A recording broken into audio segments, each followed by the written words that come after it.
My name is Fiona and I am 33 years old. I emptied my entire life savings to buy a rundown gas station that had been abandoned since 1992.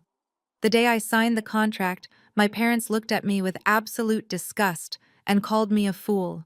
My older brother laughed in my face and told me I was a hopeless failure who would always be begging for their scraps.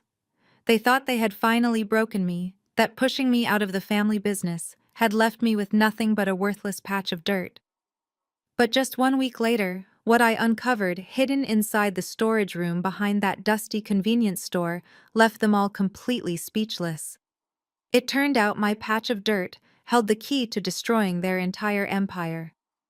Before I continue this story, let me know where you are watching from in the comments below. Hit that like button and subscribe if you have ever had to stand up to a toxic family that tried to steal your success.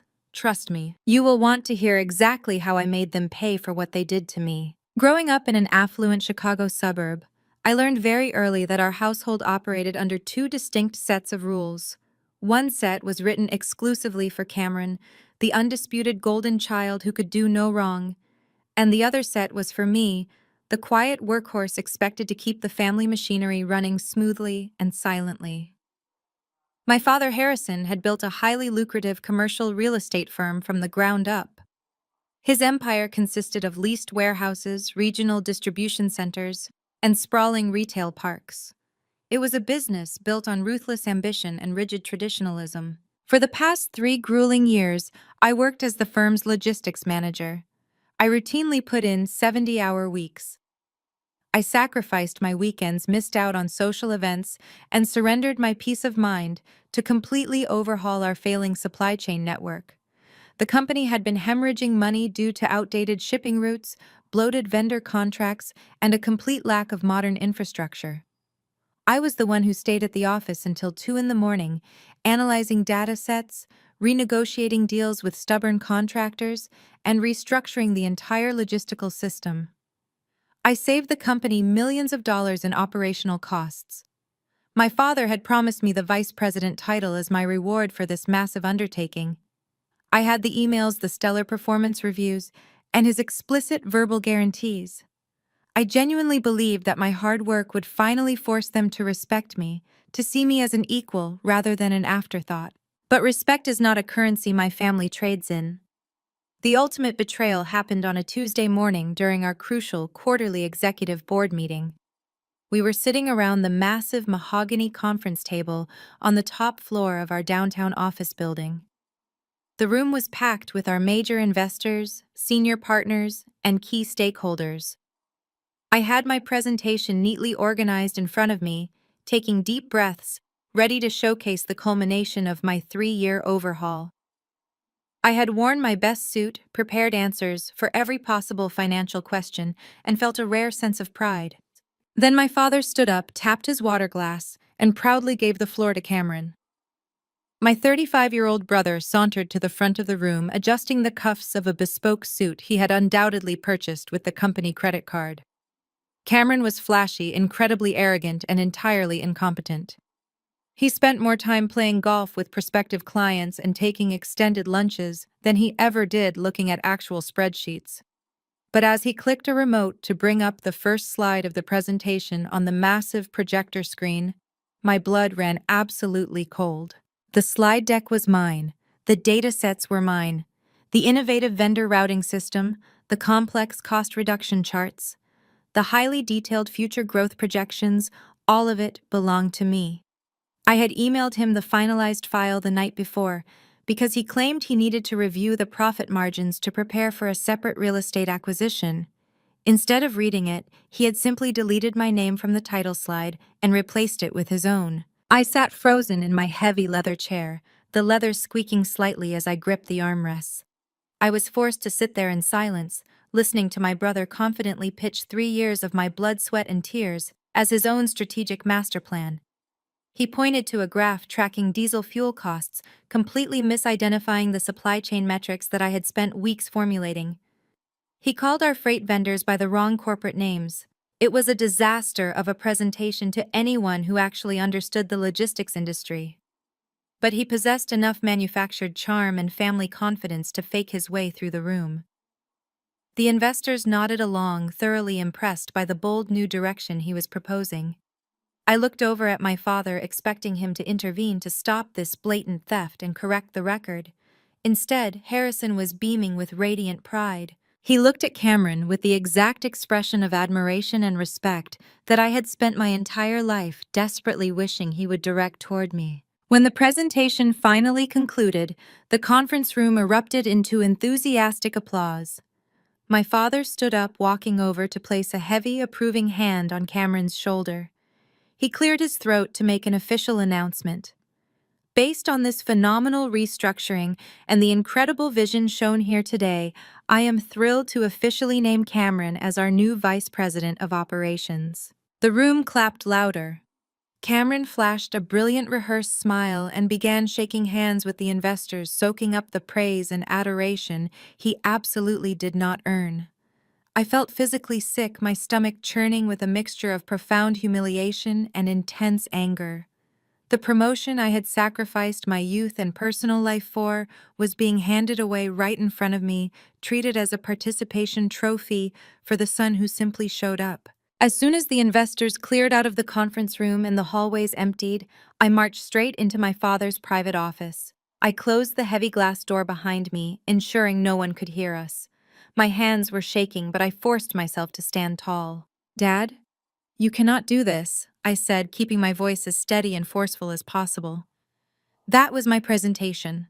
I did all the work. I ran the numbers, I negotiated the contracts, and I built that entire system from scratch. You promised me the vice president position months ago. My father did not even have the decency to look guilty or caught.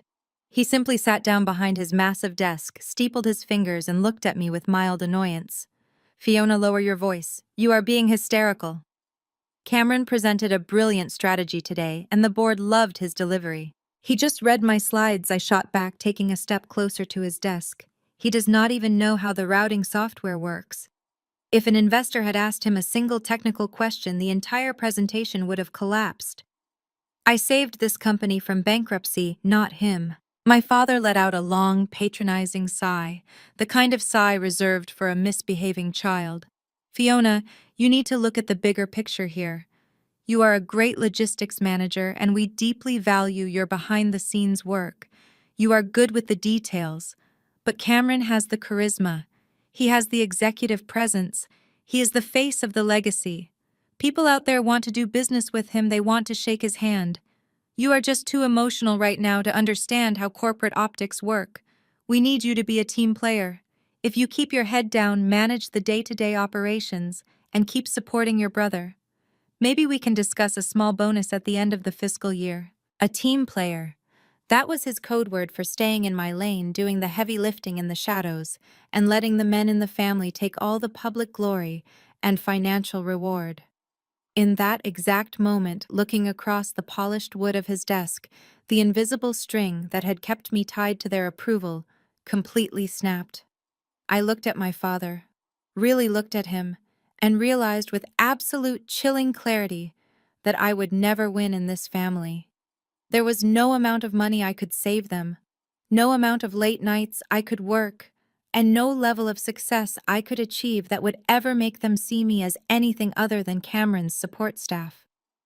My entire existence in their eyes was to facilitate his success. I did not scream.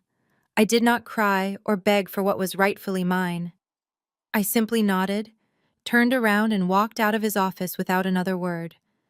I went straight to my cubicle and began methodically packing my personal belongings into a cardboard box.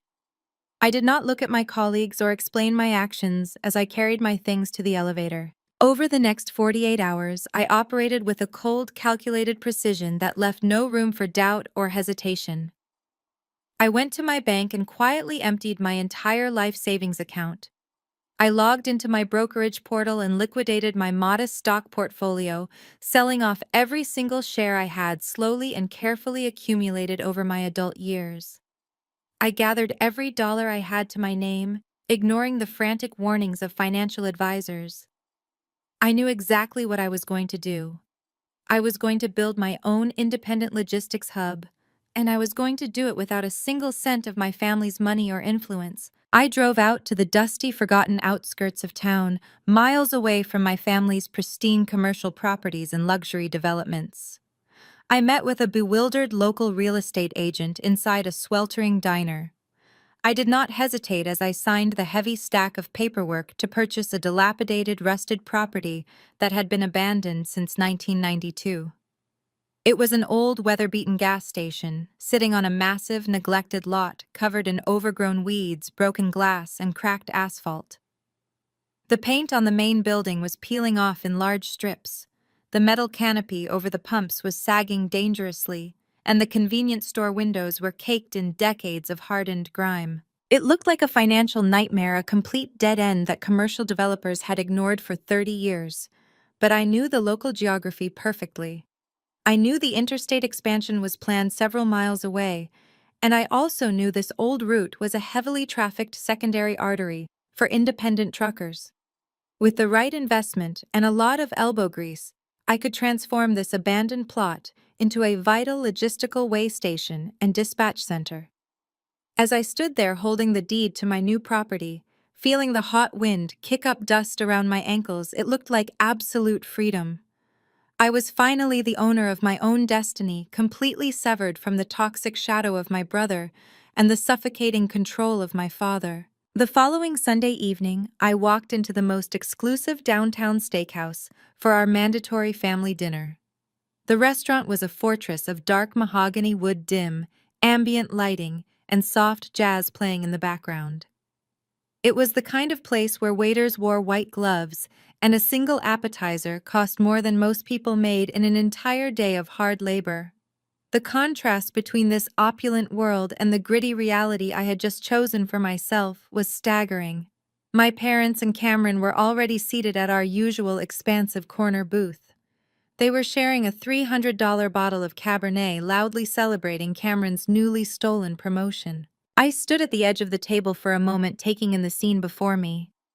My mother Barbara was adorned in her signature pearls, looking perfectly manicured, and deeply bored by anything that did not directly involve her social standing. My father Harrison was holding court, gesturing widely with his expensive wine glass, as he detailed his future visions for the company. Cameron sat across from them, looking incredibly smug and entitled, wearing a watch that cost more than my entire annual salary. I slid into the empty leather seat, my purse resting heavily on my lap. Inside that purse was my entire future, and my heart hammered against my ribs like a trapped bird. Harrison did not even bother to greet me properly. He immediately looked at his gold watch, noting I was exactly 4 minutes late, and then shifted straight into business mode. He commanded me to have the comprehensive quarterly logistics reports sitting on Cameron's desk by 8 in the morning on Monday. He stated that my brother needed ample time to review my numbers before his first official executive luncheon. I did not nod. I did not agree. I did not offer my usual compliant smile. Instead, I reached into my purse and pulled out a crisp white envelope. I slid it across the white linen tablecloth directly in front of my father. I looked him dead in the eye and told him he would not be getting any reports from me on Monday or ever again. I told him that envelope contained my formal letter of resignation, effective immediately. The table went completely silent. The cheerful clinking of silverware abruptly stopped. Harrison stared at the envelope as if it were a venomous snake. Barbara let out a sharp theatrical gasp, her hand flying to her chest in mock horror. Cameron just looked confused, his arrogant smile faltering for a fraction of a second. My father finally found his voice, his tone low, harsh, and dangerous. He demanded to know what kind of childish tantrum I was throwing in a public place. He warned me that if I walked out that door, I would be throwing away a guaranteed comfortable career under my brother's brilliant leadership. I did not flinch. I reached into my purse a second time and pulled out the thick, notarized deed to the abandoned gas station. I placed it squarely on top of my resignation letter. I told my father I was officially done building their massive empire while they treated me like a disposable servant. I announced that I had purchased my own commercial property and I was going to build an independent logistics hub entirely on my own terms. Cameron reached over and snatched the deed off the table before my father could even touch it.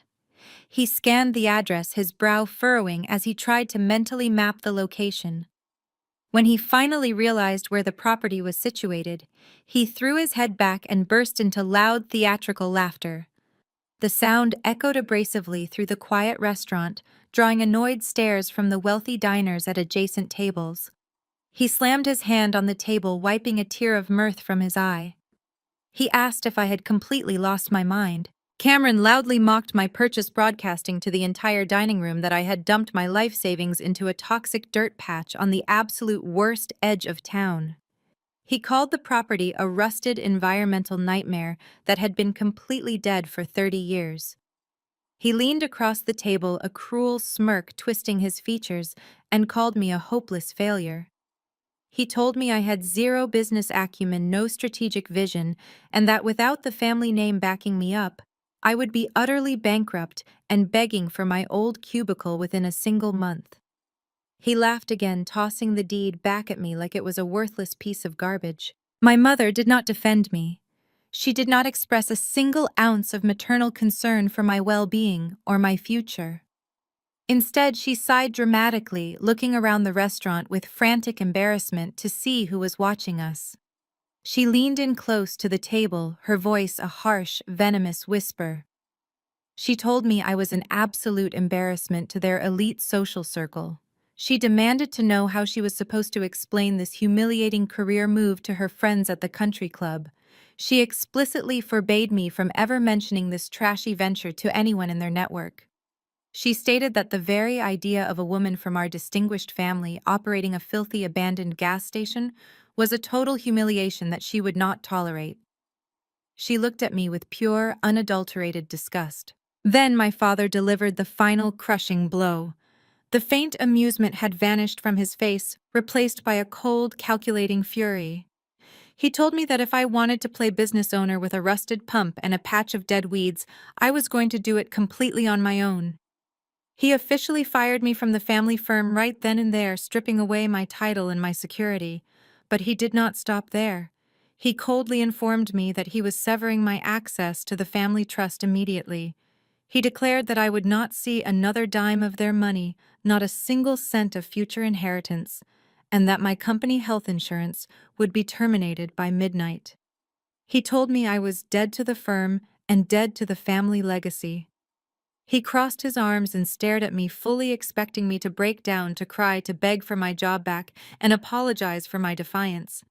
I simply looked back at him, my jaw clenched tight, refusing to give him the satisfaction of a single tear. The tension at the table was thick and suffocating. Just then, our waiter nervously approached and placed a heavy black leather folder containing the dinner check in the center of the table. Cameron intercepted it smoothly. He opened the folder, glanced at the massive total, and then looked directly at me. His smirk widened into a malicious, triumphant grin. He picked up the leather folder and dropped it right onto my lap. "Welcome to the real world, boss," Cameron sneered. "Consider this your first independent business expense." Without another word, Cameron Harrison and Barbara stood up from the booth. They did not look back. They did not say goodbye or offer a single word of caution. I sat frozen in the booth and watched my family walk out the heavy glass doors of the steakhouse, abandoning me completely. I was entirely alone. I slowly opened the leather folder resting on my lap. The bill for their extravagant imported wine, their premium dry-aged steaks, and their decadent desserts came to exactly $840. My hands shook violently as I pulled my phone out of my purse and opened my mobile banking application. I stared at the bright screen, the numbers blurring slightly through the unshed tears stinging my eyes. I had poured every liquid asset I had into purchasing the gas station and paying the closing costs. My checking account balance currently sat at exactly $400. I had one emergency credit card left in my wallet with a meager $500 limit. I was terrified. The sheer gravity of my situation crashed down on me, threatening to pull me under. I had no job, no health insurance, no family safety net, and I was about to max out my last line of credit just to pay for a meal I barely ate. The physical sensation of impending poverty hit me hard, making my chest tight and my breathing shallow. But as I pulled that plastic credit card from my wallet to cover my family's final parting insult, the terror morphed into something else entirely. It hardened into a deep, unbreakable resolve. They wanted me to fail. They expected me to come crawling back broken and desperate, ready to accept my place in Cameron's shadow forever. But as I signed that receipt, leaving myself with absolutely nothing to fall back on, I made a silent, sacred vow to myself. I was going to turn that toxic dirt patch into an empire, and I was going to make them regret the day they ever underestimated me. The very next morning, I packed my entire life into the trunk of my 10-year-old sedan and drove straight to the property. I had officially moved into the gas station. There was no grand welcoming committee and no ribbon-cutting ceremony. There was only the suffocating smell of stale motor oil rat droppings and 3 decades of uninterrupted rot. The convenience store windows were completely opaque with thick layers of yellowed grime. Inside the main building, the air was incredibly heavy. The eccentric previous owner had been a man named Silas. He died a few years ago with absolutely no heirs and a severe hoarding problem. Silas had apparently used the property as a personal dumping ground for his entire adult life. I set up a cheap canvas military cot in what used to be the manager's back office. The floor was covered in cracked linoleum, and the walls were severely stained with nicotine. I had no running water for the first 3 days, and my only source of electricity was a noisy portable generator I bought secondhand. I woke up every single morning before dawn, my muscles screaming in protest from the freezing cold nights spent on that unforgiving cot. I drank instant coffee from a thermos and immediately got to work. It was physically brutal labor. I dragged heavy rusted car parts out into the blazing sun. I hauled massive garbage bags filled with decaying magazines, shattered glass bottles, and completely unidentifiable debris out to the rented dumpsters sitting on the cracked asphalt. My hands were soon covered in angry red blisters, and my lungs constantly burned from the thick clouds of disturbed dust. I was completely exhausted, but I refused to stop. Every time I felt like collapsing, I just remembered the sound of my brother laughing at the restaurant, and the sight of my father looking at me with pure disdain. That memory was pure rocket fuel. It kept me swinging, lifting, and hauling until my vision blurred. I was systematically clearing out the physical manifestation of my family's low expectations. By the end of the first grueling week, I had managed to clear the main retail floor and the garage bays. I finally moved my attention to the back storage room. This space was in the absolute worst condition. A severe roof leak from years ago had caused extensive damage to the ceiling and the back wall. The drywall was swollen, covered in thick black mold, and practically crumbling onto the floor in large, disgusting heaps. I knew I needed to tear it all down to check the structural wooden framing for dry rot before I could even think about hiring a contractor for renovations. I put on a heavy-duty respirator mask, grabbed my 12-pound sledgehammer, and squared up against the ruined wall. The summer heat inside that unventilated room was absolutely oppressive. Sweat poured down my forehead, stinging my eyes and soaking my shirt, but I raised the heavy hammer over my shoulder and swung it forward with every ounce of frustration I had left in my body. I wanted to demolish everything that reminded me of my past. The hammer smashed through the brittle, moldy drywall with a satisfying crunch. Chunks of white plaster and gray dust exploded outward, raining down on my heavy work boots. I pulled the hammer back and swung again, aiming slightly lower to clear a larger section. But this time, the impact was entirely different. Instead of the dull, hollow thud of smashing plaster, or the splintering crack of hitting a wooden stud, a massive, deafening metallic clang echoed through the cramped storage room. The violent vibration shot straight up the wooden handle of the sledgehammer, rattling my bones and nearly jarring my teeth loose. I dropped the hammer to the concrete floor, my hands stinging and numb from the intense shockwave. I stepped closer to the gaping hole in the wall, waving away the thick cloud of plaster dust to get a better look. What I saw made my heart skip a beat.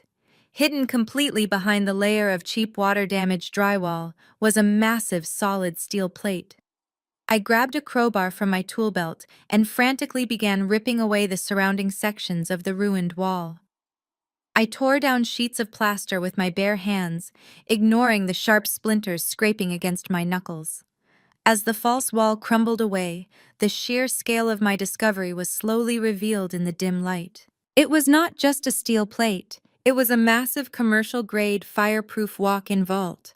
It was seamlessly integrated into the original concrete foundation of the building, purposefully hidden away from prying eyes for decades. The heavy steel door was painted a dull industrial gray, and right in the center sat a complex, heavily rusted combination dial and a thick horizontal locking handle. I stood there staring at the imposing metal structure, my mind racing with a million different questions. Silas was supposedly just a quirky local land surveyor who ran a failing gas station. Why on earth would a man like that need a bank-grade security vault hidden behind a fake wall in his storage room? I immediately pulled out my phone and searched for the most experienced commercial locksmith in the county.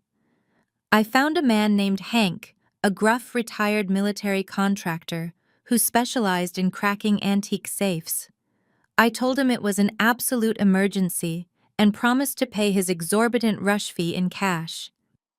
Hank arrived at the property 2 hours later, driving a battered utility van. He walked into the storage room, took one look at the massive steel door, and let out a low whistle of appreciation. He told me that this specific model was a custom-built stronghold from the late 70s designed to survive a direct blast. He unpacked a series of highly specialized tools, including a medical stethoscope and a magnetic drill rig, and got straight to work on the rusted dial.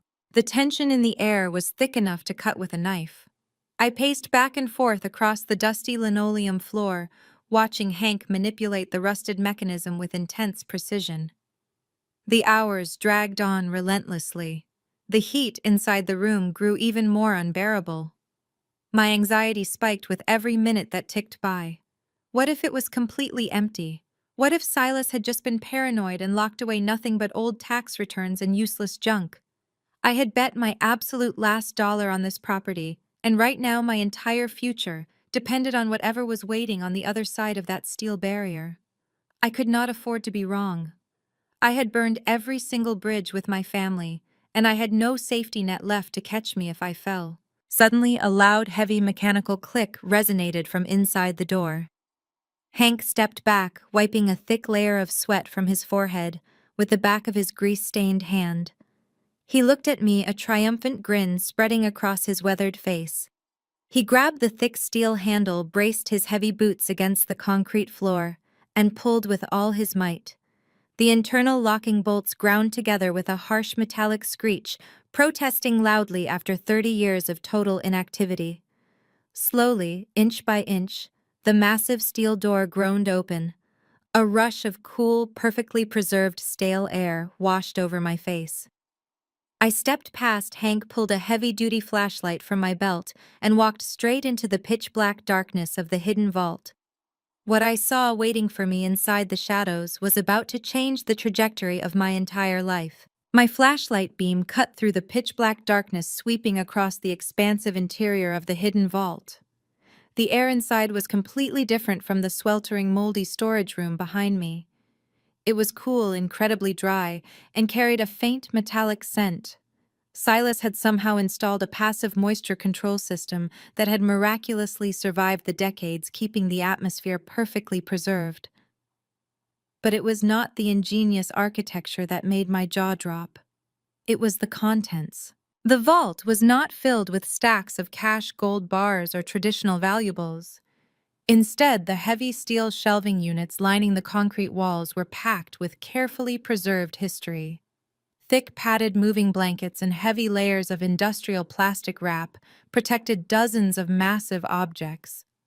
I stepped forward, my heavy work boots echoing loudly in the silent space, and carefully pulled back the heavy plastic from the nearest shelf. Brilliant, flawless neon colors reflected in the beam of my flashlight. I was staring at a massive mint-condition, 1950s porcelain enamel automotive sign. The cherry-red Pegasus of a vintage mobile gas station gleamed as if it had been manufactured yesterday. I moved down the row frantically, pulling back blanket after blanket. The vault contained an absolute treasure trove of flawless Americana. There were towering Texaco star signs, pristine Sinclair dinosaur marquee, displays glowing neon diner clocks, and dozens of heavy chrome hood ornaments still resting in their original deteriorating cardboard boxes. Silas had not just been throwing garbage into his yard. He had been quietly, obsessively curating and protecting a museum-quality collection of automotive history while the world above ground completely forgot about him. I stood in the center of the vault, my mind calculating the sheer magnitude of what I had just uncovered. I knew from my years in commercial logistics that pristine vintage industrial art held massive value among wealthy private collectors. But I needed a professional to tell me exactly how much leverage I had just acquired. I could not risk going to a public auction house or a local dealer. If my father or Cameron caught wind that I had suddenly come into money, they would use their corporate lawyers to bury me in frivolous property disputes just to drain my resources. I needed someone discreet, someone who operated outside of my family's elite, suffocating social circles. Sitting on my military cot that evening, I used my phone to research independent high-end Americana brokers. I found a man named Victor, who operated a private brokerage out of a neighboring state, catering exclusively to wealthy anonymous buyers who furnished massive private garages and private museums. I sent him 3 high-resolution photographs of the largest porcelain signs and told him I required a fully confidential on-site appraisal. Victor arrived 2 days later driving an unmarked luxury transport van. He stepped into the hidden vault, put on a pair of white cotton inspection gloves, and went completely silent. For 3 agonizing hours, he moved through the collection with a high-powered magnifying glass and a digital caliper. He inspected the enamel thickness, the mounting grommets, and the neon tubing, treating every single piece like it was a fragile crown jewel. When he finally stepped back out into the sweltering heat of the main garage, he looked at me with an expression of pure, unadulterated awe. He told me that in his 30 years of brokering, he had never seen a private cache this extensive and this immaculately preserved. The fact that the porcelain had been shielded from sunlight and moisture meant there was 0 fading and 0 rust. He pulled a slim tablet from his briefcase, ran some rapid calculations, and looked me dead in the eye. He stated that the entire collection, if broken up and sold to the right private buyers, would easily command over $600,000. The number hit me like a physical shockwave. $600,000. Just a few days ago I was staring at a restaurant bill I could barely afford, terrified of starving. Now I was standing on top of a massive financial war chest. I did not hesitate. I told Victor I needed immediate liquid capital to fund a major commercial renovation. I offered him a generous commission on the total collection provided he could wire me an immediate non-refundable advance for the most valuable pieces today. Victor agreed on the spot. He drafted a binding brokerage contract from his tablet. Less than an hour later, I sat in the dusty office of my gas station and watched my mobile banking application refresh. A wire transfer of $250,000 landed squarely in my checking account. The suffocating, paralyzing terror of poverty vanished instantly. I had my ammunition. I had the capital to completely rebuild this property, to hire the best contractors, and to bring my independent logistics hub to life. After Victor carefully packed the first batch of signs into his climate-controlled transport van and drove away, I returned to the vault to begin taking a detailed inventory of the remaining pieces. I was moving a stack of heavy cast-iron vintage license plates from the bottom shelf when my boot struck something hard, hidden in the deepest, darkest corner of the steel room. I crouched down and aimed my flashlight into the tight space.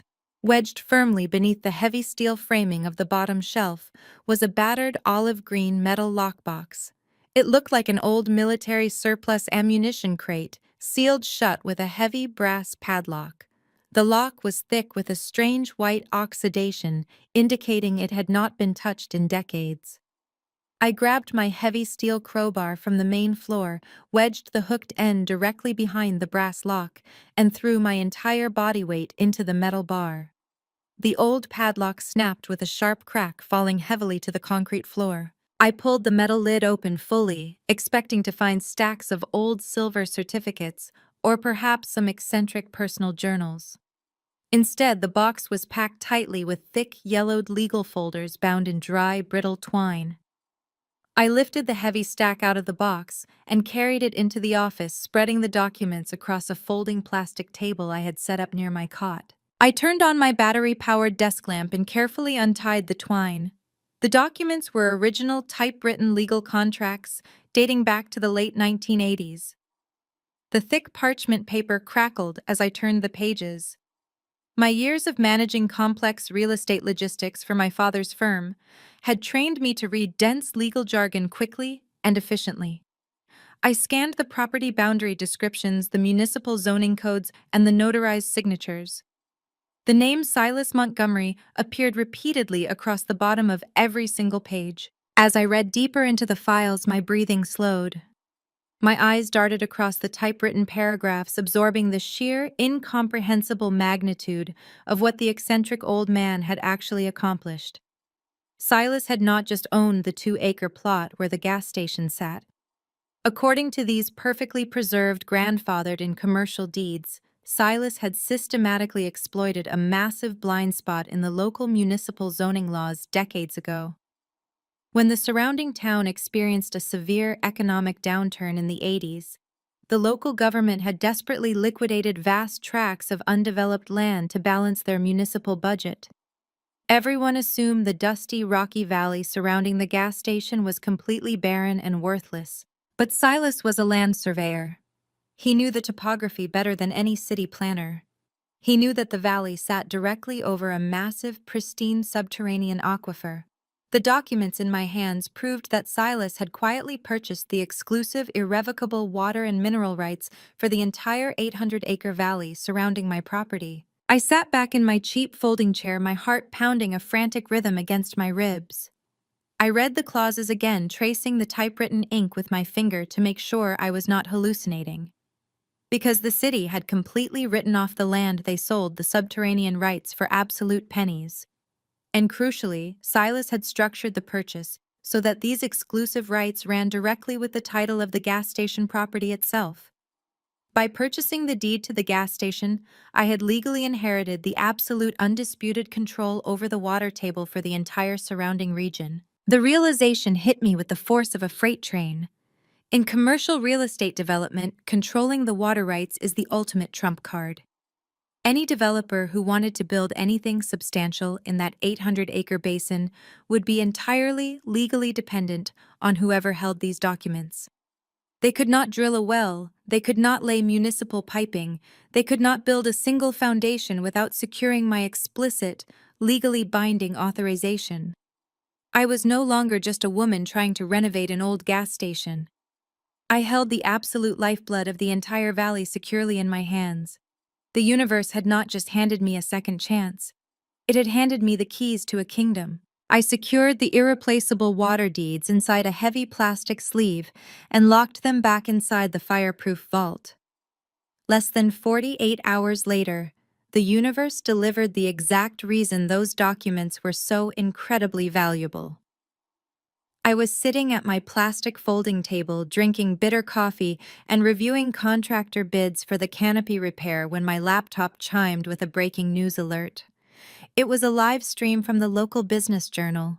The headline read that my family's commercial real estate firm was announcing the largest development project in the history of the county. I clicked the link and watched as the video buffered, revealing a massive stage set up in the grand ballroom of a downtown luxury hotel. My father stood at the podium looking immensely proud, but it was Cameron who took center stage. He wore a crisp navy suit and smiled brightly for the flashing cameras. Behind him, a massive digital screen illuminated the room with a high-definition, three-dimensional architectural rendering. Cameron proudly announced the launch of Oasis Valley. It was a $250 million luxury eco-resort and exclusive gated community. He pointed a laser pointer at the screen, highlighting the sweeping golf courses, the cascading waterfall entrances, and three massive artificial lakes that would serve as the centerpiece for million-dollar waterfront estates. I stared at the screen, my heart pounding a steady rhythm against my ribs. I recognized the topography instantly. The sweeping digital rendering showed the exact 800-acre valley that completely surrounded my rusted gas station. Cameron spoke eloquently about sustainable luxury and creating a desert oasis for the ultra-wealthy. The sheer blinding hubris of their plan was staggering. They were pre-selling millions of dollars in luxury waterfront plots without actually doing fundamental due diligence. They had clearly assumed that because the valley had sat barren for 3 decades, the subterranean rights had simply reverted to the municipal government. They believed they could just buy the surface dirt and drill their wells with a rubber-stamped city permit. They had absolutely no idea that the water table belonged entirely to me. By the end of the week, I had put my newly acquired cash advance to work. I hired a crew of heavy machinery operators to tear up the cracked asphalt and begin grading the lot. The air was thick with the smell of diesel exhaust and freshly turned earth. I was standing near the old service bays wearing a bright yellow hard hat and a high-visibility vest, reviewing a blueprint with my site foreman. The roar of a luxury engine suddenly cut through the noise of the construction equipment. A sleek, silver Porsche Panamera turned sharply off the main highway and rolled onto my property, its low carriage scraping aggressively against a chunk of broken concrete. The driver's side door swung open and Cameron stepped out. He was wearing expensive Italian leather loafers and a tailored linen suit that looked completely absurd amidst the dust and heavy machinery. He pinched the bridge of his nose, waving his hand in front of his face, as a cloud of dirt washed over his expensive clothes. I watched him take in the scene. I could see the exact moment the geographical reality registered in his brain. His eyes darted from the property line of my gas station to the sprawling, empty valley stretching out behind it. He suddenly realized the catastrophic logistical problem my existence posed to his grand vision. My property sat squarely at the absolute bottleneck entrance of the valley. There was no other access road. Every single luxury SUV, every wealthy investor, and every elite country club member heading to the pristine gates of Oasis Valley would be forced to drive directly past my loud industrial heavy-duty logistics hub. I was a massive visual and operational blight on his $250 million masterpiece. He slammed his car door shut and marched directly toward me, his face twisted in a mixture of profound annoyance and aggressive superiority. I dismissed my foreman and crossed my arms, waiting for my brother to speak. Cameron stopped a few feet away, looking me up and down with an expression of pure pity. He shook his head slowly, clicking his tongue, as if he were looking at a tragic accident. He told me that the family had given me a few weeks to throw my little tantrum, but now the joke was officially over. He said it was time for me to pack up my camping gear, take a shower, and return to reality. He reached inside his tailored jacket and pulled out a slim, leather-bound checkbook. He unscrewed a gold fountain pen and held it poised over the paper. Cameron adopted the sickeningly sweet, patronizing tone he always used when he thought he was holding all the cards. He told me that Dad was still furious, but that he was willing to play the benevolent older brother and bail me out of this embarrassing mess. He offered to write me a certified check for $50,000 right on the spot. He claimed the property was a toxic environmental hazard and completely worthless, but he was willing to take the loss just to save me from the inevitable bankruptcy that was rapidly approaching. He extended the pen toward me, ordering me to sign the deed over to his holding company so I could salvage what little dignity I had left. I looked at the silver pen, then I looked at the checkbook, and finally I looked directly into my brother's eyes. I did not get angry. I did not yell or act defensive. Instead, a genuine hearty laugh erupted from my chest. The sound was loud and bright, echoing over the rumble of the nearby bulldozers. I laughed so hard I had to wipe a tear from the corner of my eye. Cameron's patronizing smile instantly vanished, replaced by a look of sheer confused indignation. I stepped forward, pushing the pen away from my face. I told him $50,000 would not even cover the cost of the new commercial canopy I was installing next week. I informed him that my property was not for sale to him, not for 50,000, not for 50 million, and certainly not for the preservation of his fragile ego. The facade of the caring, successful older brother completely shattered. Cameron's face turned a deep mottled shade of crimson. The charm evaporated, leaving behind the vicious, entitled bully I had known my entire life. He stepped aggressively into my personal space, pointing a manicured finger directly at my chest. His voice dropped into a low, threatening snarl. He told me I had absolutely no idea who I was messing with. He bragged that he and our father had the mayor, the zoning commission, and the entire city council sitting comfortably in their back pockets. Cameron explicitly threatened to weaponize his political connections against me.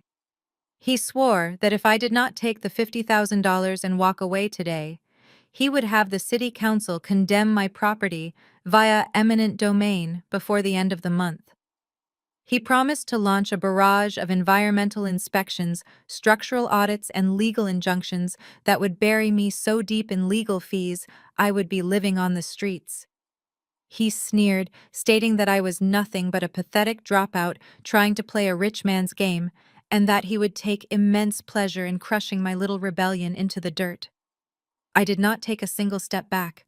I held my ground, meeting his furious glare with absolute ice-cold composure. I told him he was trespassing on an active commercial construction site and ordered him to get off my property immediately before I had my crew physically remove his vehicle. Cameron let out a harsh barking laugh, promising me I would severely regret this conversation.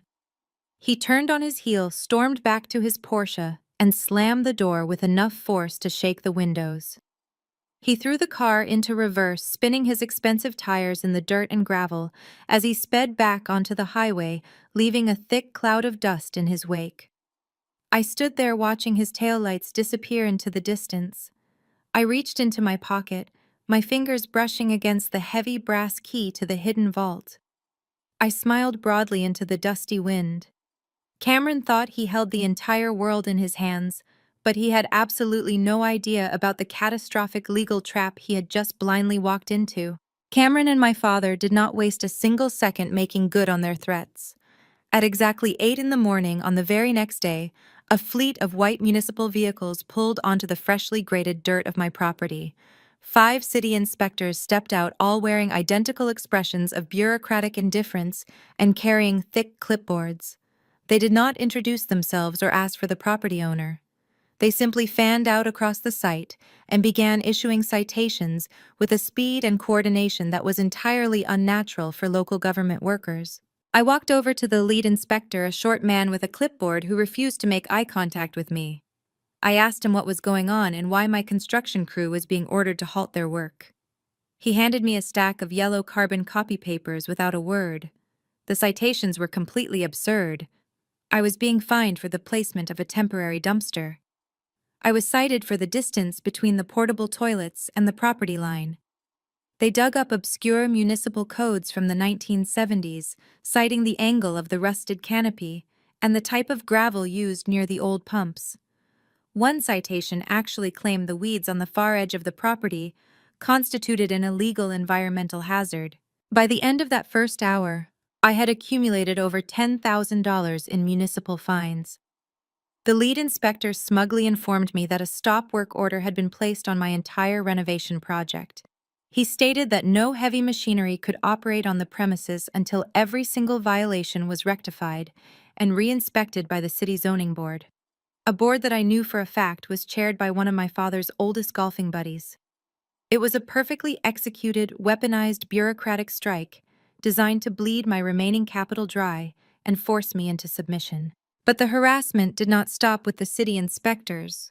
When the legal intimidation failed to make me pack my bags and run, my family escalated their tactics to outright sabotage. A few days after the stop work order was issued, I woke up in the pitch black of night to the sound of shattering glass. I grabbed a heavy metal flashlight from beside my cot and sprinted out of the back office. The heavy silence of the night was broken only by the sound of tires screeching as a truck sped away down the highway. I stepped out onto the asphalt and scanned the property. The newly installed chain-link fence surrounding the perimeter had been methodically cut open in 3 different places, the heavy metal wires snipped with industrial bolt cutters. The large convenience store windows, which my crew had spent 2 entire days carefully cleaning and restoring, were completely smashed. Shards of thick safety glass covered the ground, glittering like ice in the beam of my flashlight. Someone had hurled heavy bricks through every single pane. The next morning, the situation grew even more desperate. My contractor arrived to assess the broken windows and discovered that we had absolutely no running water. I walked out to the main line near the street and found a massive, freshly dug hole. A bright orange sign from the city water department stood in the dirt, claiming that emergency maintenance was required on the main valve. When I called the city to demand an explanation, a board clerk informed me that the maintenance was scheduled to take an indefinite amount of time due to unforeseen infrastructural complexities. 2 days later, my power was cut. A municipal utility truck parked at the edge of my lot. A worker climbed the pole and disconnected my connection to the grid. The official excuse was that my temporary construction generator posed a fire hazard to the local power lines and required a comprehensive safety audit before grid access could be restored. Without water, without power, and with a stop work order paralyzing my crew, my renovation ground to an absolute agonizing halt. The financial strain was immense. I was paying contractors who could not legally swing a hammer. I was burning through diesel fuel just to keep a smaller secondary generator running so I could have a single light bulb in my office. My family was systematically suffocating my business before it even had a chance to open its doors. They expected me to panic. They expected me to call them in tears begging for forgiveness and accepting Cameron's pathetic $50,000 buyout just to escape the nightmare they had manufactured. Instead of breaking, the targeted harassment only hardened my resolve into something unbreakable. Every shattered window, every bogus fine, and every severed utility line simply proved how absolutely terrified they were of my presence. They knew they needed my land for their $250 million resort, and they were willing to play incredibly dirty to get it. I decided it was time to play dirty right back, but I was going to do it with undeniable proof. I used a portion of my liquid cash to purchase a dozen high-definition motion-activated trail cameras. These were the kind of discreet, weather-resistant cameras used by professional hunters, designed to blend completely into the environment and capture crystal-clear footage in total darkness. I waited until the dead of night, slipping through the shadows of my own property to install them. I mounted cameras high up in the dense branches of the old oak trees bordering the highway. I hid them inside the hollowed-out shells of the broken gas pumps. I positioned them to cover every possible angle of the property line, the main office, and the utility connections at the street. I turned the back office into a surveillance hub. I bought a high-capacity hard drive and began meticulously documenting every single interaction on the property.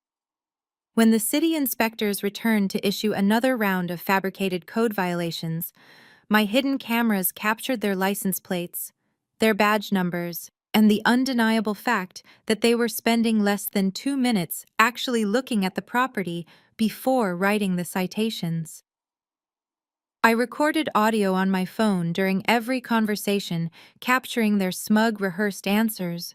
When I pressed them for specifics about the municipal codes, when the utility trucks arrived in the middle of the night to further tamper with my water lines, the infrared cameras caught the faces of the workers.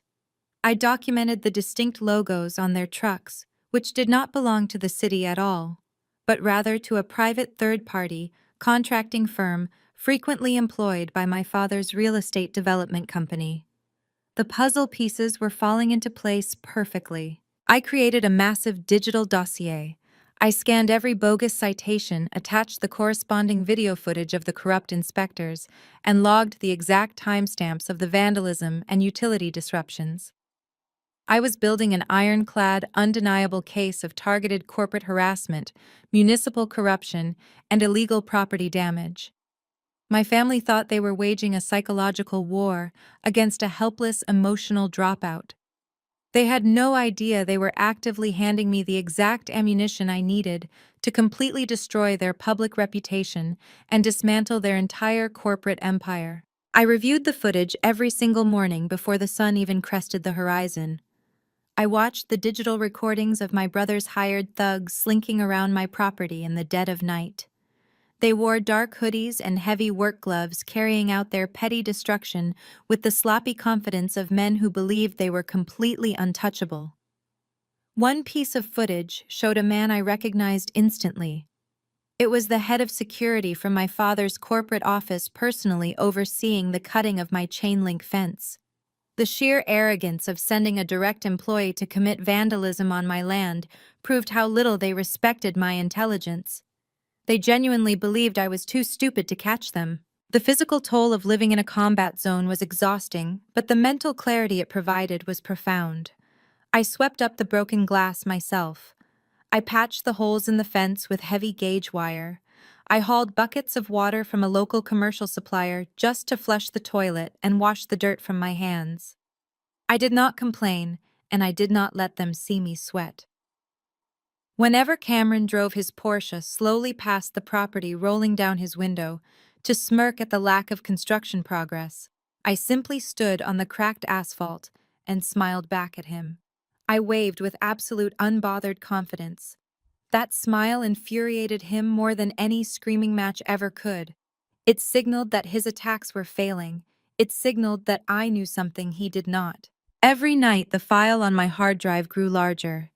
The digital folder labeled corporate sabotage became a meticulously organized weapon. I backed up the data to 3 separate secure cloud servers, ensuring that even if they managed to break into my office and steal my laptop, the evidence would survive. I was no longer just the scapegoat of a toxic family. I was the architect of their impending ruin, gathering the stones they threw at me to build the fortress they would soon crash against. The digital fortress I was building on my hard drive provided a profound sense of security, but the physical reality of my property was still an active battleground.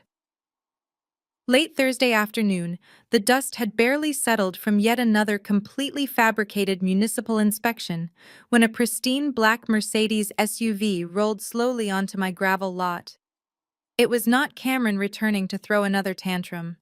The tinted windows glided down and a private driver stepped out to open the rear passenger door. A pair of immaculate beige designer stilettos touched the cracked asphalt. My mother Barbara had finally decided to grace the front lines of this corporate war with her presence. She stepped out of the climate-controlled vehicle wearing a perfectly tailored white linen suit, a string of heavy pearls around her neck, and oversized designer sunglasses that shielded her eyes. The visual contrast between her country club elegance and the raw industrial grit of my construction site was almost comical. She held a silk handkerchief delicately over her nose and mouth, as if the very air surrounding my property was toxic. She picked her way across the lot, stepping gingerly over chunks of broken concrete and the shattered glass that her husband's hired thugs had left behind just days earlier. I leaned against the rusted frame of a decommissioned gas pump, wiping grease from my hands with a shop towel, and waited for the performance to begin. "Oh, Fiona, my poor girl," Barbara cried out, pitching her voice to carry a theatrical tone of absolute maternal heartbreak. She lowered her sunglasses, letting her eyes widen in manufactured horror as she took in the sight of my heavy work boots, my dusty jeans, and the sweat coating my forehead. She rushed forward with her arms outstretched, attempting to pull me into a tight embrace. I took a deliberate, calculated step backward, denying her the physical contact. Her arms fell awkwardly to her sides, but she did not drop the act. Instead, she transitioned seamlessly into a display of profound, overwhelming pity. "Look at what you have done to yourself," Barbara continued, her voice trembling with fake emotion. "You look absolutely terrible, Fiona. You are losing weight, your skin is ruined, and you are living in absolute squalor. This is a severe psychological breakdown, and it breaks a mother's heart to watch her child spiral into such total madness." I remained completely silent, letting her weave her twisted narrative. This was classic Barbara. She was an absolute master of psychological warfare, utilizing a weaponized brand of maternal concern to completely invalidate my reality. Your father is losing sleep over this rebellion? She sighed, placing a manicured hand over her heart. Cameron is incredibly stressed, trying to manage the launch of the new resort while carrying the heavy burden of your public humiliation. We know you were upset about not getting the promotion, but this acting out has gone much too far. You are clearly suffering a mental episode. Living in a toxic dumping ground, playing in the dirt like a feral animal, it is deranged behavior, Fiona. You need professional psychiatric help, and you need to come back to the safety of your family. She reached into her expensive leather handbag and pulled out a crisp, familiar document folder. It was the exact same buyout contract Cameron had tried to force on me earlier in the week. She held it out toward me with an expression of deep, tragic martyrdom. Sign the paperwork, Fiona, she pleaded softly. Let Cameron bail you out of this financial nightmare. He is offering you a generous $50,000 out of the goodness of his heart. It is the only way your father will ever be able to forgive you for this aggressive hostility. Sign the deed over, come home, and let us get you the medical treatment you so desperately need before you ruin your life permanently. The sheer audacity of her gaslighting was breathtaking. My family had systematically orchestrated the destruction of my property. They had paid men to cut my fences and hurl bricks through my windows in the dead of night. They had leveraged corrupt municipal contacts to sever my access to basic utilities, forcing me to haul drinking water by hand just to survive the summer heat. They created the exact squalor and misery I was currently standing in. And now my mother was pointing at that exact same misery as undeniable proof of my supposed mental instability. They were trying to convince me that my resilience was a symptom of insanity. I looked at the contract in her hand, then looked directly into her eyes.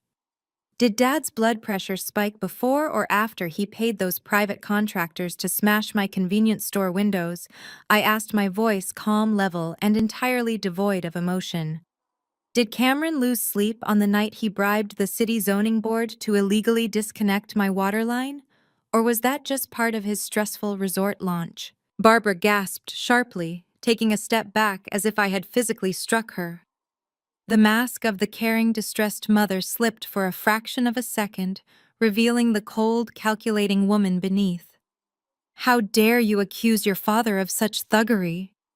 She snapped, her tone instantly losing its syrupy warmth. You are completely paranoid. This toxic environment is poisoning your brain. I did not take the bait. I simply watched her carefully analyzing the situation with the precise logistical mindset she and my father had always underestimated. Why was she actually here? Why the sudden desperate push to get my signature today? My family did not care about my mental health, and they certainly did not care about forgiving me. Then the realization hit me with brilliant clarity. The mega resort. Cameron had announced the $250 million project, and the initial press cycle was over. The next logical phase in high-level commercial real estate development was the site walkthroughs. Harrison and Cameron were undoubtedly scheduling massive catered tours for their elite investors and foreign backers to view the valley in person. They needed to show off the pristine landscape where the luxury estates and cascading waterfalls would soon be built. But to access that valley, a fleet of luxury town cars carrying the wealthiest investors in the state would have to drive directly past my property. My family was completely terrified. They were not scared for my well-being. They were absolutely paralyzed by the fact that I was a visual blight on their upcoming luxury project. Having a dilapidated gas station at the main entrance occupied by the CEO's estranged, defiant daughter who refused to be bullied was a catastrophic public relations nightmare. It completely shattered the exclusive multi-million-dollar illusion they were trying to sell to their backers. Barbara was not here to save me from ruin. She was here to save their aesthetic. I crossed my arms over my chest and let out a short, humorless laugh. You can put the contract away, Barbara, I said deliberately, dropping the title of mother. I am not signing anything, and I am certainly not accepting a pathetic $50,000 bribe to fix your landscaping problem. You and Harrison can bring every single investor you want down this highway next week, and they are going to see me standing right here on my property completely unbothered by your cheap sabotage tactics. Her eyes narrowed into sharp, dangerous slits. "You are making a monumental mistake, Fiona," she hissed, her voice dropping into a harsh, threatening register. "You are declaring war on your own blood. We will completely ruin you. We will ensure you never work in this state again. You will be penniless, homeless, and entirely forgotten." I stepped forward, towering over her despite her designer heels. I was covered in dirt, sweat, and motor grease, but I had never felt more powerful in my entire life. "We stopped sharing blood the moment you let Harrison strip away my future to stroke Cameron's fragile ego," I replied, my voice ringing with absolute lethal authority. "I am not your scapegoat anymore, and I am not your victim. I own this land. You are currently trespassing on private commercial property. Get back in your car, get off my lot, and never show your face here again." Barbara stared at me, her chest heaving with suppressed fury. She realized in that exact moment that the psychological chains she had used to control me for 33 years were completely broken. The quiet, obedient logistics manager was dead. In her place stood a woman who could not be manipulated, guilt-tripped, or terrorized into submission. She shoved the contract back into her designer handbag, spun around on her stiletto heel, and marched back to her waiting SUV. The driver hurriedly opened the door, and she slid into the back seat without looking back. I watched the black Mercedes pull away, kicking up a trail of dust as it merged back onto the highway. The emotional tie to my family, a bond that had been fraying for years, was finally permanently severed. I felt no grief, no sorrow, and no regret. The psychological warfare they had waged against me had completely failed. They thought they were breaking me down, but they had simply stripped away my remaining fears, leaving behind a cold, untouchable armor. I turned my back on the highway and walked toward my office. It was time to stop playing defense. It was time to gather my newfound capital, hire a shark, and spring the trap that would bring their entire empire crashing down to the ground. I did not waste a single second after Barbara drove her luxury SUV away from my property. I marched directly into the back office, locked the heavy metal door, and called Victor. He was the high-end Americana broker who had originally appraised the contents of the hidden vault. I told him I was ready to liquidate a significant portion of the remaining collection immediately. I explained that I needed maximum capital, and I needed the transaction to occur entirely off the radar. Victor was a consummate professional who thoroughly understood the value of absolute discretion in the private collector market. He arrived the very next morning before sunrise, driving a pair of unmarked climate-controlled box trucks, accompanied by a highly efficient, trusted crew. For 6 straight hours, we meticulously wrapped and loaded the rarest and most valuable pieces from the vault. I sold off a series of pristine porcelain dealership signs, a perfectly preserved 1950s diner jukebox, and 3 original gas pump globes that were practically considered holy grails in the automotive collector community. Victor did not ask any probing questions about why I was rushing the sale or why we were operating in the dead of night to avoid the corrupt city inspectors. He simply verified the authenticity of the vintage items, finalized the private transfers with his anonymous buyers overseas, and initiated the wire transfer. By the time the sun set over the dusty highway, my corporate bank account had swelled by an additional $400,000. My family honestly thought I was a destitute dropout crying in the dirt, completely unaware that I was sitting on a massive, highly liquid war chest. I now possessed the exact financial firepower required to engage them in the very arena they thought they controlled. I just needed a gladiator to wield it. I knew exactly what kind of legal representation I required to execute my plan. I did not want a polite corporate mediator or a traditional family lawyer who would try to push for an amicable settlement behind closed doors. I needed a relentless, independent predator who specialized in tearing apart arrogant corporate developers. I spent 2 solid days scouring public legal records, searching for attorneys who had successfully defeated massive eminent domain claims and exposed zoning board corruption. One name kept appearing at the top of the most brutal commercial victories in the state: Lincoln. He was a former corporate defense attorney who had defected to start his own independent commercial litigation firm. His reputation was legendary in the real estate sector. He was known for being abrasive, highly strategic, and utterly ruthless when dismantling corporate bullies. I called his office, bypassed his paralegal by mentioning the exact parcel number of my property and the name of my father's firm, and secured an emergency meeting for that exact afternoon. Lincoln operated out of a sleek minimalist office in a repurposed industrial loft downtown. When I walked in carrying a heavy waterproof briefcase, he was sitting behind a thick glass desk reviewing a stack of commercial building permits. He was a sharp, calculating man in his late 40s who did not bother with basic pleasantries. He looked up from his paperwork and immediately asked why the daughter of the biggest commercial developer in the city was trying to hire him instead of using her father's army of corporate lawyers. I sat down across from him and laid out the entire situation without a single shred of emotion. I detailed the stolen promotion, the gas station purchase, the weaponized city inspectors, and the targeted vandalism orchestrated by my own family.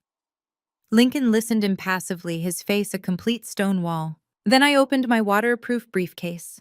I slid the thick stack of original 1990s commercial deeds, the mineral rights, and the exclusive water table grants across the glass desk. I watched his eyes scan the yellowed parchment. The skepticism melted from his face, instantly replaced by the predatory gleam of a lawyer who realized he had just been handed a loaded weapon. Lincoln spent the next 4 hours dissecting the historical documents and cross-referencing them with the public filings for my brother's newly announced eco-resort. He pulled up zoning maps, municipal water regulations, and environmental impact reports. When he finally looked up from his computer monitor, he leaned back in his leather chair and let out a short, sharp laugh. He told me that my family had committed an error so arrogant and so catastrophically stupid that it would be taught in law school classrooms for the next decade. He turned his monitor to face me, displaying the glossy investor prospectus for Oasis Valley. Cameron had already pre-sold tens of millions of dollars in luxury residential plots to elite buyers. The entire marketing campaign was built around the explicit promise of 3 massive artificial lakes, an 18-hole championship golf course, and lush, tropical landscaping in the middle of a dry valley. Lincoln pointed to the fine print of the engineering report. To build and maintain those massive water features, the resort required a staggering amount of local water access. My father and brother had arrogantly assumed that the subterranean aquifer belonged to the municipal government and that their bribed city council members would simply grant them unrestricted drilling permits. But municipal authority only applied to unclaimed surface water. The deep subterranean aquifer, the exact water source they absolutely needed to pump to fill those artificial lakes, was legally bound to my specific parcel of land. Lincoln explained the severe magnitude of the legal trap. Because I held the grandfathered exclusive water rights, it was physically and legally impossible for Cameron to deliver on a single promise he had made to his high-rolling investors. If Cameron attempted to drill a single well anywhere in that valley, he would be committing a massive federal violation and stealing private resources. The entire luxury resort was built on a legal house of cards. They were taking millions of dollars in pre-sale deposits for waterfront properties that could never actually exist. Lincoln stated that their actions were bordering on corporate wire fraud. He looked at me and asked what exactly I wanted to do with this information. He told me we could send a cease and desist letter right now to halt their construction and force them to the negotiating table. I told him absolutely not. If we warned them privately, my father would use his immense wealth to try and outlast me in court, bleeding me dry with endless delays, while quietly refunding the investors to cover his tracks and save his public reputation. I wanted maximum public accountability. I wanted them completely exposed in front of the exact people they were trying to impress. Lincoln smiled a cold, highly calculated grin that confirmed I had hired the right man. We spent the next 3 days drafting a comprehensive bulletproof legal injunction to halt all development in the valley. We prepared certified notarized copies of the water rights and the historical deeds. We documented the chain of title perfectly, ensuring there were zero legal loopholes for my father's corporate lawyers to exploit. We filed the injunction quietly, sealing it under a specific commercial dispute clause that kept it off the immediate public radar until we were ready to serve it to the opposing counsel. The trap was officially set, and the jaws were locked wide open. We knew exactly when we were going to drop the hammer. In exactly 2 weeks, Harrison and Cameron were hosting a massive black tie, groundbreaking gala at the most expensive and exclusive ballroom in the city. Every major politician, every elite socialite, and every single lead investor who had poured millions of dollars into Oasis Valley would be in attendance. It was meant to be Cameron's crowning achievement, the night he officially cemented his legacy in the commercial real estate world. Instead, it was going to be the night I publicly dismantled his entire empire piece by piece. I transferred a massive retainer fee to Lincoln's firm without blinking an eye, shook his hand, and walked out of the downtown office. I drove back to my gas station, pulling onto the gravel lot just as the sun began to set. I stood by the rusted pumps and watched the fading light cast long, dark shadows over the expansive valley that I completely controlled. The harassment from the city inspectors and the vandalism no longer bothered me. It all felt incredibly small and insignificant now. I had the financial capital to survive anything they threw at me, and I had the legal firepower to destroy their future. All I had to do now was wait patiently for the night of the gala and watch my family walk blindly onto the stage they had built for their own corporate execution. The 2 weeks leading up to the gala required a completely different kind of preparation than the grueling physical labor I had grown accustomed to at the gas station. I had spent the last month covered in thick layers of construction dust, dried concrete, and heavy engine grease, hauling water-damaged drywall and breathing in the sharp scent of aged asphalt. Tonight required a completely different type of armor. I stood in front of the floor-to-ceiling mirror in the luxury penthouse suite I had rented for the occasion, smoothing my hands down the sides of a custom-tailored midnight blue silk gown.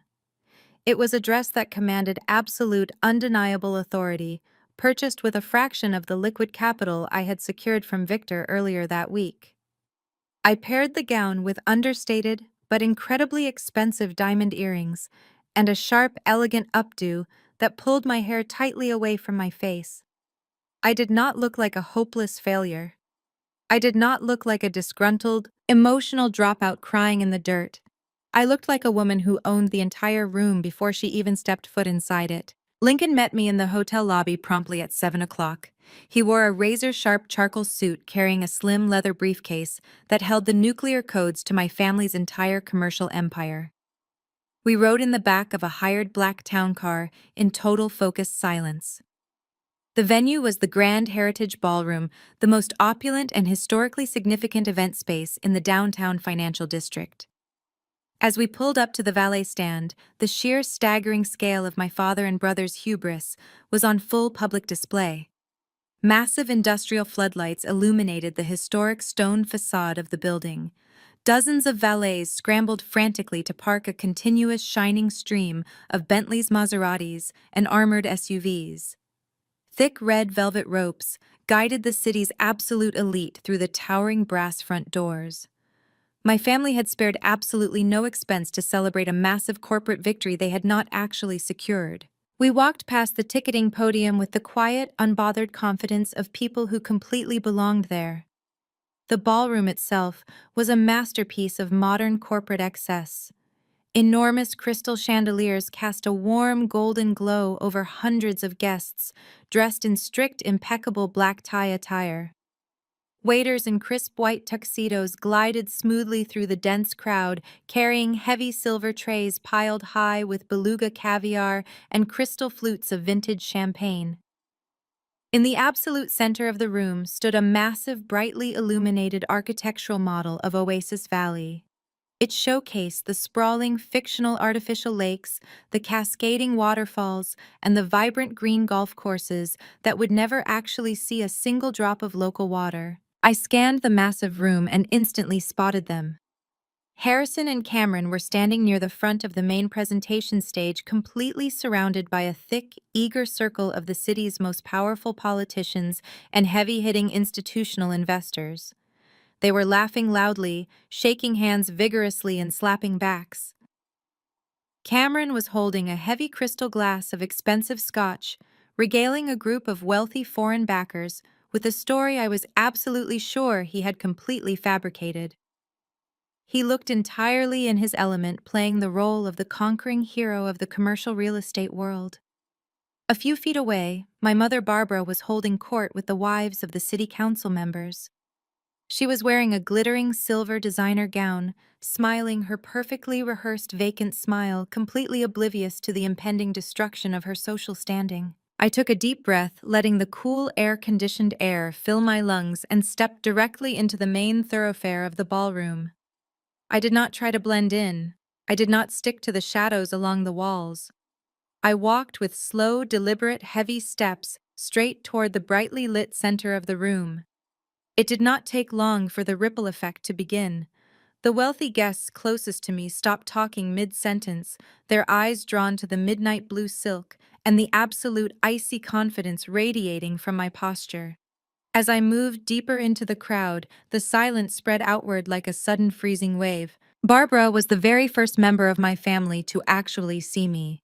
She was mid-laugh, raising her champagne flute toward a local politician's wife, when her eyes locked onto mine across the sea of black tuxedos. The crystal glass slipped a fraction of an inch in her hand, spilling a few drops of expensive sparkling wine onto the polished hardwood floor. Her jaw went completely slack, all the color instantly drained from her perfectly manicured face, leaving her looking pale and terrified. Harrison noticed his wife's sudden shock and followed her wide-eyed gaze. When he saw me standing there looking like an absolute queen rather than the filthy, defeated mechanic he had left in the dust weeks ago, his expression morphed rapidly from jovial triumph to pure, unadulterated panic. He blinked rapidly, clearly struggling to reconcile the reality of my powerful presence with the pathetic narrative he had sold to everyone in the room. He leaned over abruptly and slapped Cameron hard on the shoulder, pointing discreetly in my direction. Cameron spun around, spilling a splash of scotch onto his own wrist. The arrogant, victorious smirk immediately melted off his face.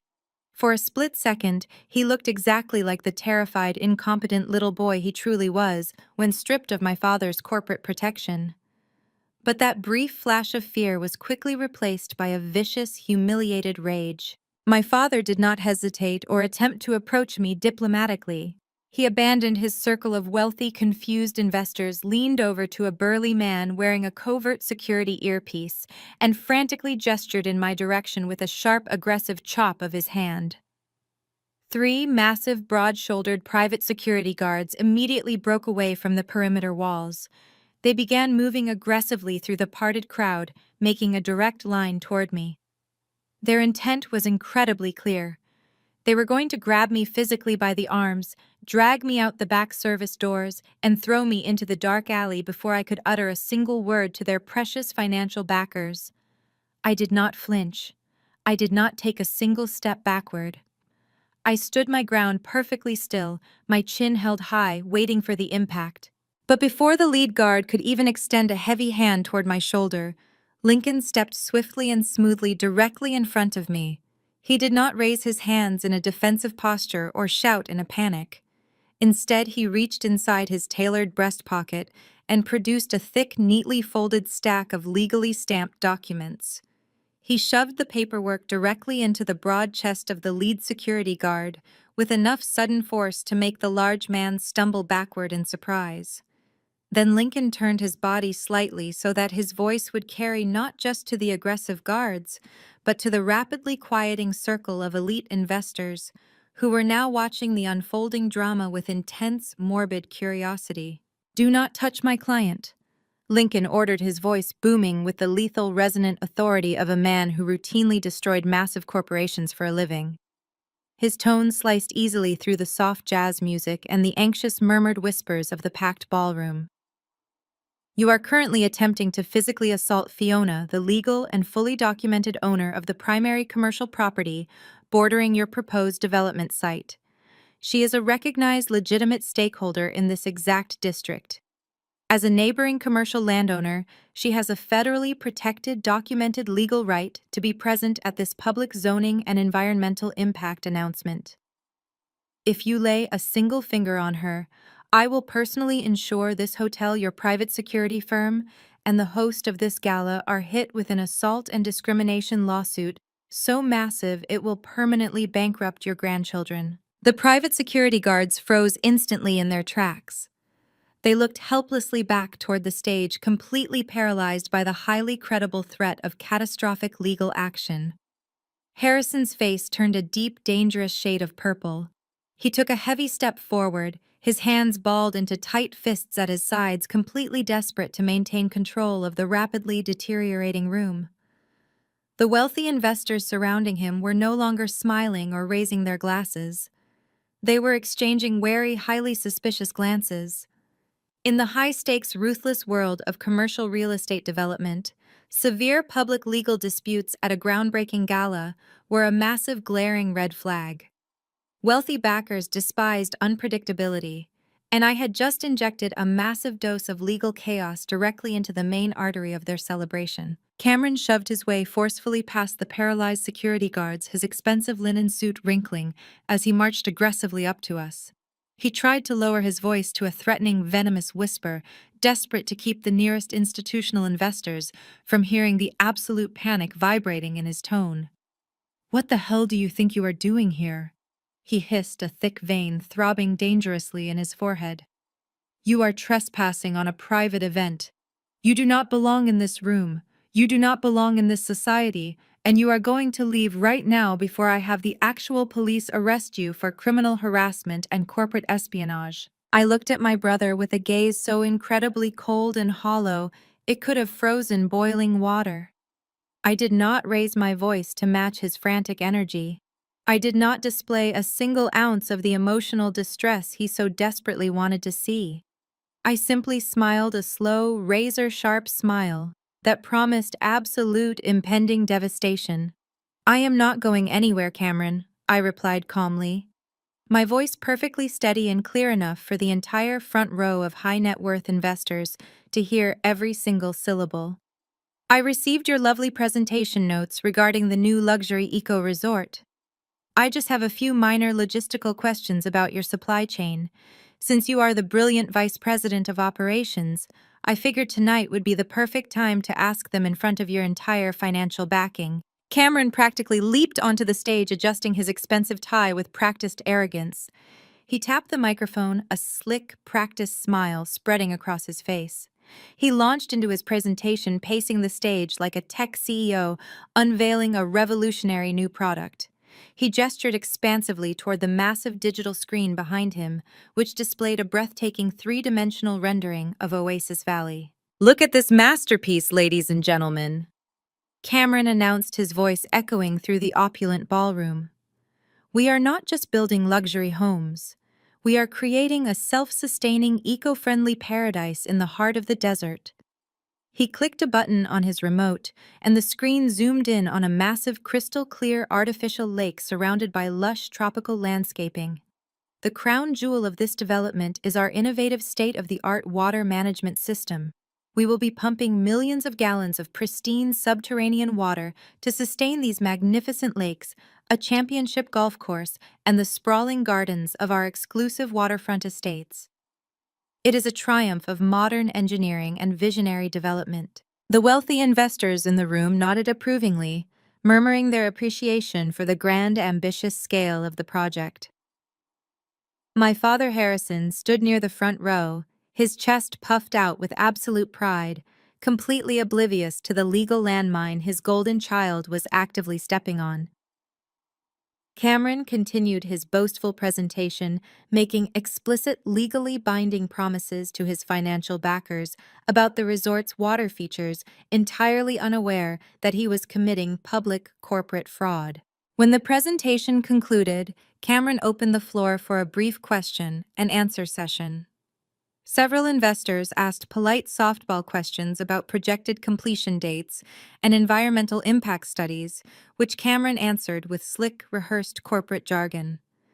I waited patiently until a lull in the questioning. Then I casually stepped away from Lincoln and approached the sleek silver microphone stand positioned in the center aisle. I adjusted the microphone slightly, the sharp screech of feedback cutting through the polite murmurs of the room. Every eye in the ballroom instantly turned toward me. I leaned forward, my voice cool, level, and ringing with absolute lethal authority.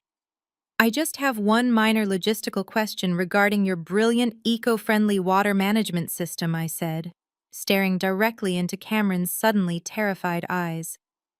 How exactly do you plan to supply millions of gallons of subterranean water to a $250 million luxury resort when you do not legally own the water rights to the valley? The silence that followed was absolute and suffocating. You could have heard a pin drop on the thick carpet.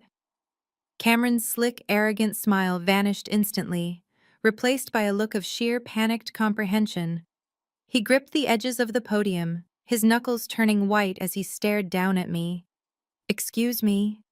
Cameron stammered, his voice suddenly weak and uncertain. "Who let you in here? This is a private event for serious investors." My father practically lunged out of his front row seat, his face a terrifying shade of crimson. "Turn off her microphone!" Harrison roared, pointing a trembling finger at the sound technician in the back of the room.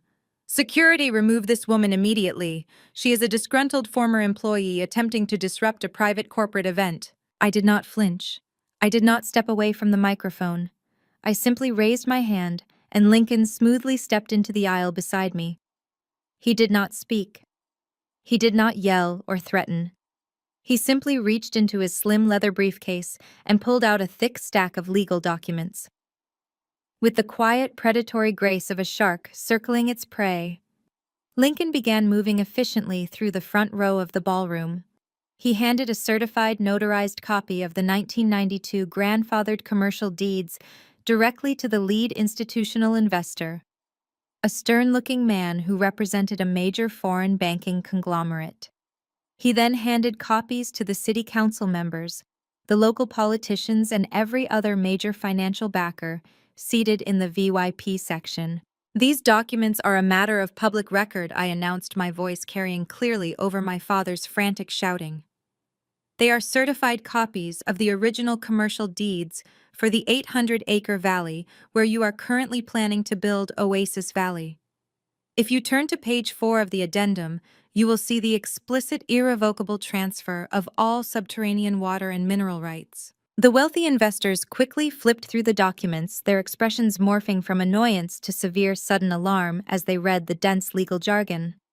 As you can see, I continued, my gaze fixed firmly on my brother, who looked like he was about to vomit directly onto the podium. "The rights to the subterranean aquifer do not belong to the municipal government. They do not belong to Harrison's commercial real estate firm. They belong exclusively, permanently, and irrevocably to me." A collective horrified gasp rippled through the ballroom. The lead institutional investor stood up, his face a mask of furious indignation. He waved the legal document aggressively in my father's direction. "Harrison, what is the meaning of this?"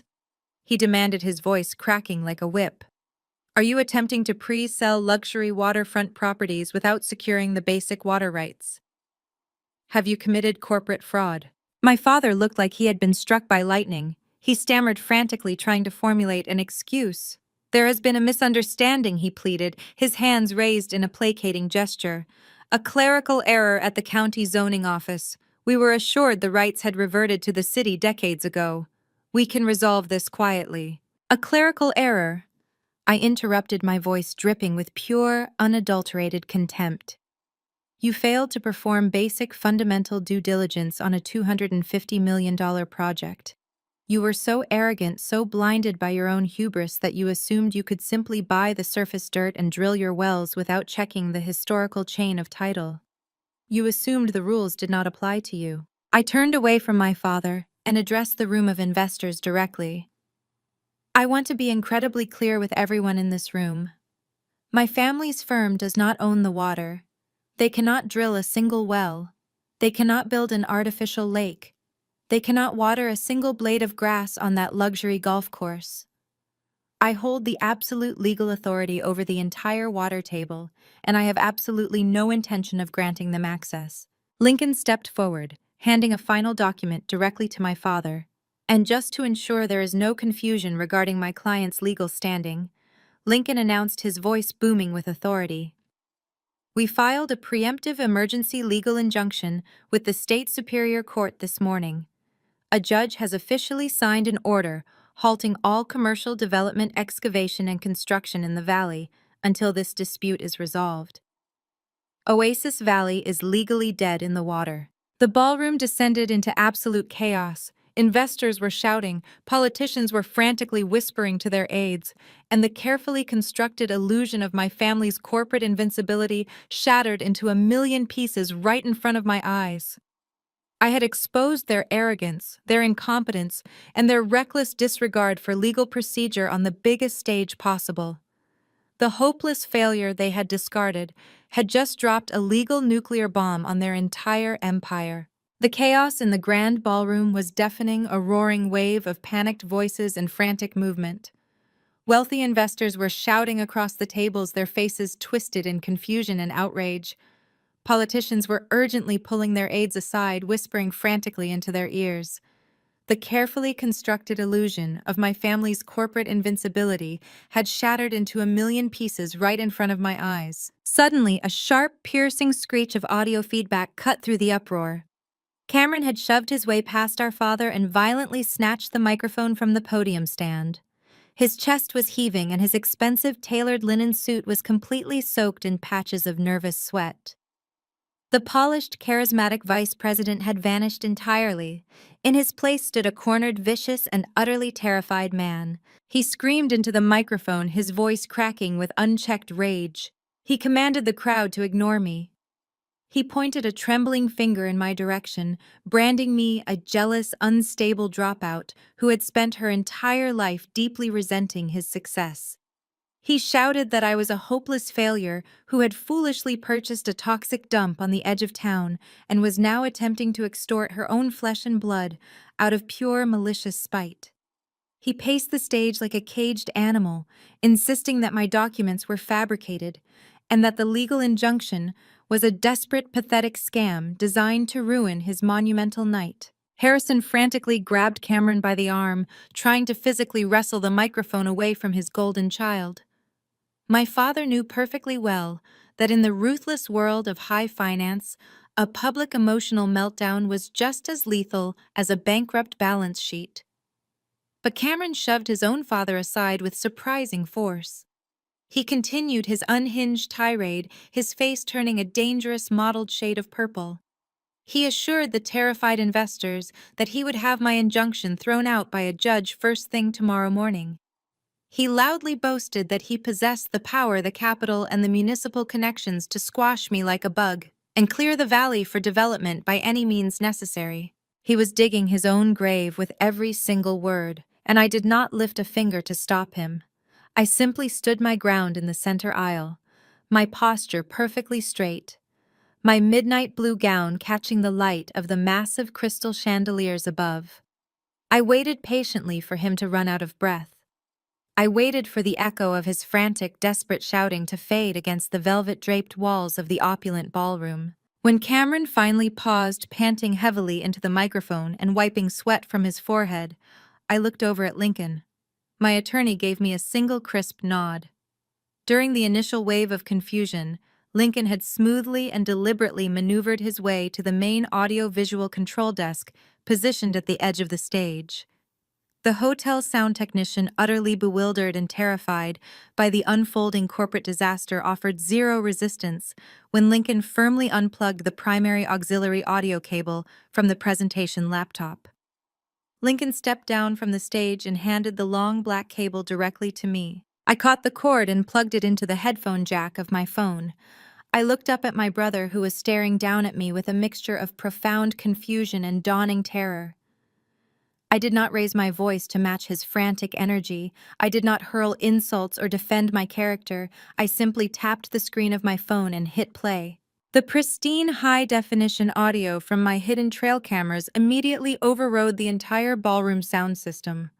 The recording was crystal clear, amplifying through the massive concert-grade speakers surrounding the venue. Cameron's own voice filled the expansive room. It was not the slick, rehearsed corporate tone he had used for his grand presentation just moments ago. It was the cruel, arrogant sneer he had used when he stood on my dusty lot and threatened my livelihood. The recording played loudly for every single investor, socialite, and politician to hear. The audio captured Cameron explicitly bragging about his corrupt municipal connections. The entire room listened in stunned, breathless silence as the digital version of my brother boasted about bribing the city zoning board. They heard him proudly detail his exact strategy to weaponize city inspectors, fabricate obscure code violations, and illegally sever my water and power lines to bankrupt me. They heard his unmistakable vicious threat to leverage his political influence to condemn my property via eminent domain simply to remove a visual inconvenience from his resort entrance. I watched the faces of the city council members and local politicians sitting in the VIP front row. The color drained from their cheeks in absolute unison. They were suddenly staring down the barrel of a massive federal corruption scandal, and their names were attached to the host. A few of them did not even wait for the recording to finish playing. They stood up abruptly, knocking over their expensive crystal champagne flutes, and practically sprinted toward the side exit doors. They were completely desperate to distance themselves from my family before the local press got wind of the bribery allegations. The audio clip ended with the sharp, violent sound of Cameron slamming his car door and speeding away from my gas station. I disconnected my phone from the cable and slipped it gracefully back into my clutch. The silence that followed the recording was absolute and suffocating. It was heavier and more profound than the silence that occurred when I first presented the water rights deeds. This was the silence of total irreversible destruction. The lead institutional investor, the stern-looking man representing the foreign banking conglomerate, slowly rose from his chair. He buttoned his tailored suit jacket with deliberate shaking hands. He looked up at the stage, his face twisted in a mask of pure, unadulterated disgust. He did not yell or lose his temper. He spoke with the chilling, calculated precision of a man who controls hundreds of millions of dollars in capital. He informed my father that his banking conglomerate operated under a strict zero-tolerance policy for corporate fraud, municipal bribery, and criminal extortion. He declared that my family's firm had egregiously violated their fiduciary duties and breached every single ethical clause hidden within their funding agreement. He announced loudly and unequivocally that his firm was withdrawing all capital commitments and pulling their entire financial backing effective immediately. He promised Harrison that their elite legal team would be filing a massive, crippling lawsuit for fraudulent misrepresentation and breach of contract first thing in the morning. The lead investor turned on his heel and marched down the center aisle, signaling for his entire financial team to follow him. His departure acted as the ultimate catalyst. The dam officially broke. The rest of the grand ballroom erupted into a frantic, chaotic exodus. Wealthy investors, elite socialites, and corporate backers scrambled wildly out of their seats. They pushed past each other, rushing toward the heavy brass front doors of the hotel. Absolutely no one wanted to be associated with a sinking ship, especially one actively anchored to a severe criminal bribery scandal. The mass exit was swift, brutal, and entirely merciless. Heavy wooden chairs were overturned in the panic. Silver trays of expensive appetizers were knocked to the floor by fleeing guests and trampled under expensive leather dress shoes. I looked toward the side of the room where my mother had been standing. Barbara stood completely frozen near the VIP section. The elite country club wives she had spent her entire life trying to impress were actively avoiding her gaze as they hurried past. They pulled their expensive wraps tightly around their shoulders, treating my mother like a walking contagion. Her carefully curated social standing, the only thing she truly valued in this world, evaporated into thin air in real time. She looked small, terrified, and utterly alone. I stood completely still in the center aisle, letting the panicked crowd part around me like rushing water flowing around a solid stone. I looked up at the main stage one last time to survey the damage. Harrison was gripping the edges of the wooden podium, his knuckles stark white from the pressure. His chest heaved erratically as he surveyed the rapidly emptying ballroom. The massive, beautiful three-dimensional rendering of Oasis Valley still glowed brightly on the digital screen behind him, serving as a cruel, mocking reminder of the empire he had just permanently lost. He looked entirely broken, suddenly appearing years older and incredibly fragile. Cameron was standing beside him, completely paralyzed. The microphone slipped from his limp fingers, hitting the wooden stage floor with a loud, final thud that went entirely ignored by the fleeing crowd. His eyes were wide, glassy, and fixed on absolutely nothing. The golden child, the supposed future of the family legacy, had single-handedly orchestrated the total annihilation of their company. His arrogance had cost them everything. Lincoln stepped to my side, smoothly snapping the heavy brass clasps of his leather briefcase shut. He gave me a brief, highly satisfied smile. He nodded toward the exit, signaling that our work here was officially done. I did not say a single word to my father or my brother. I did not demand an apology or gloat over their ruin. They were simply not worth another second of my time or my breath.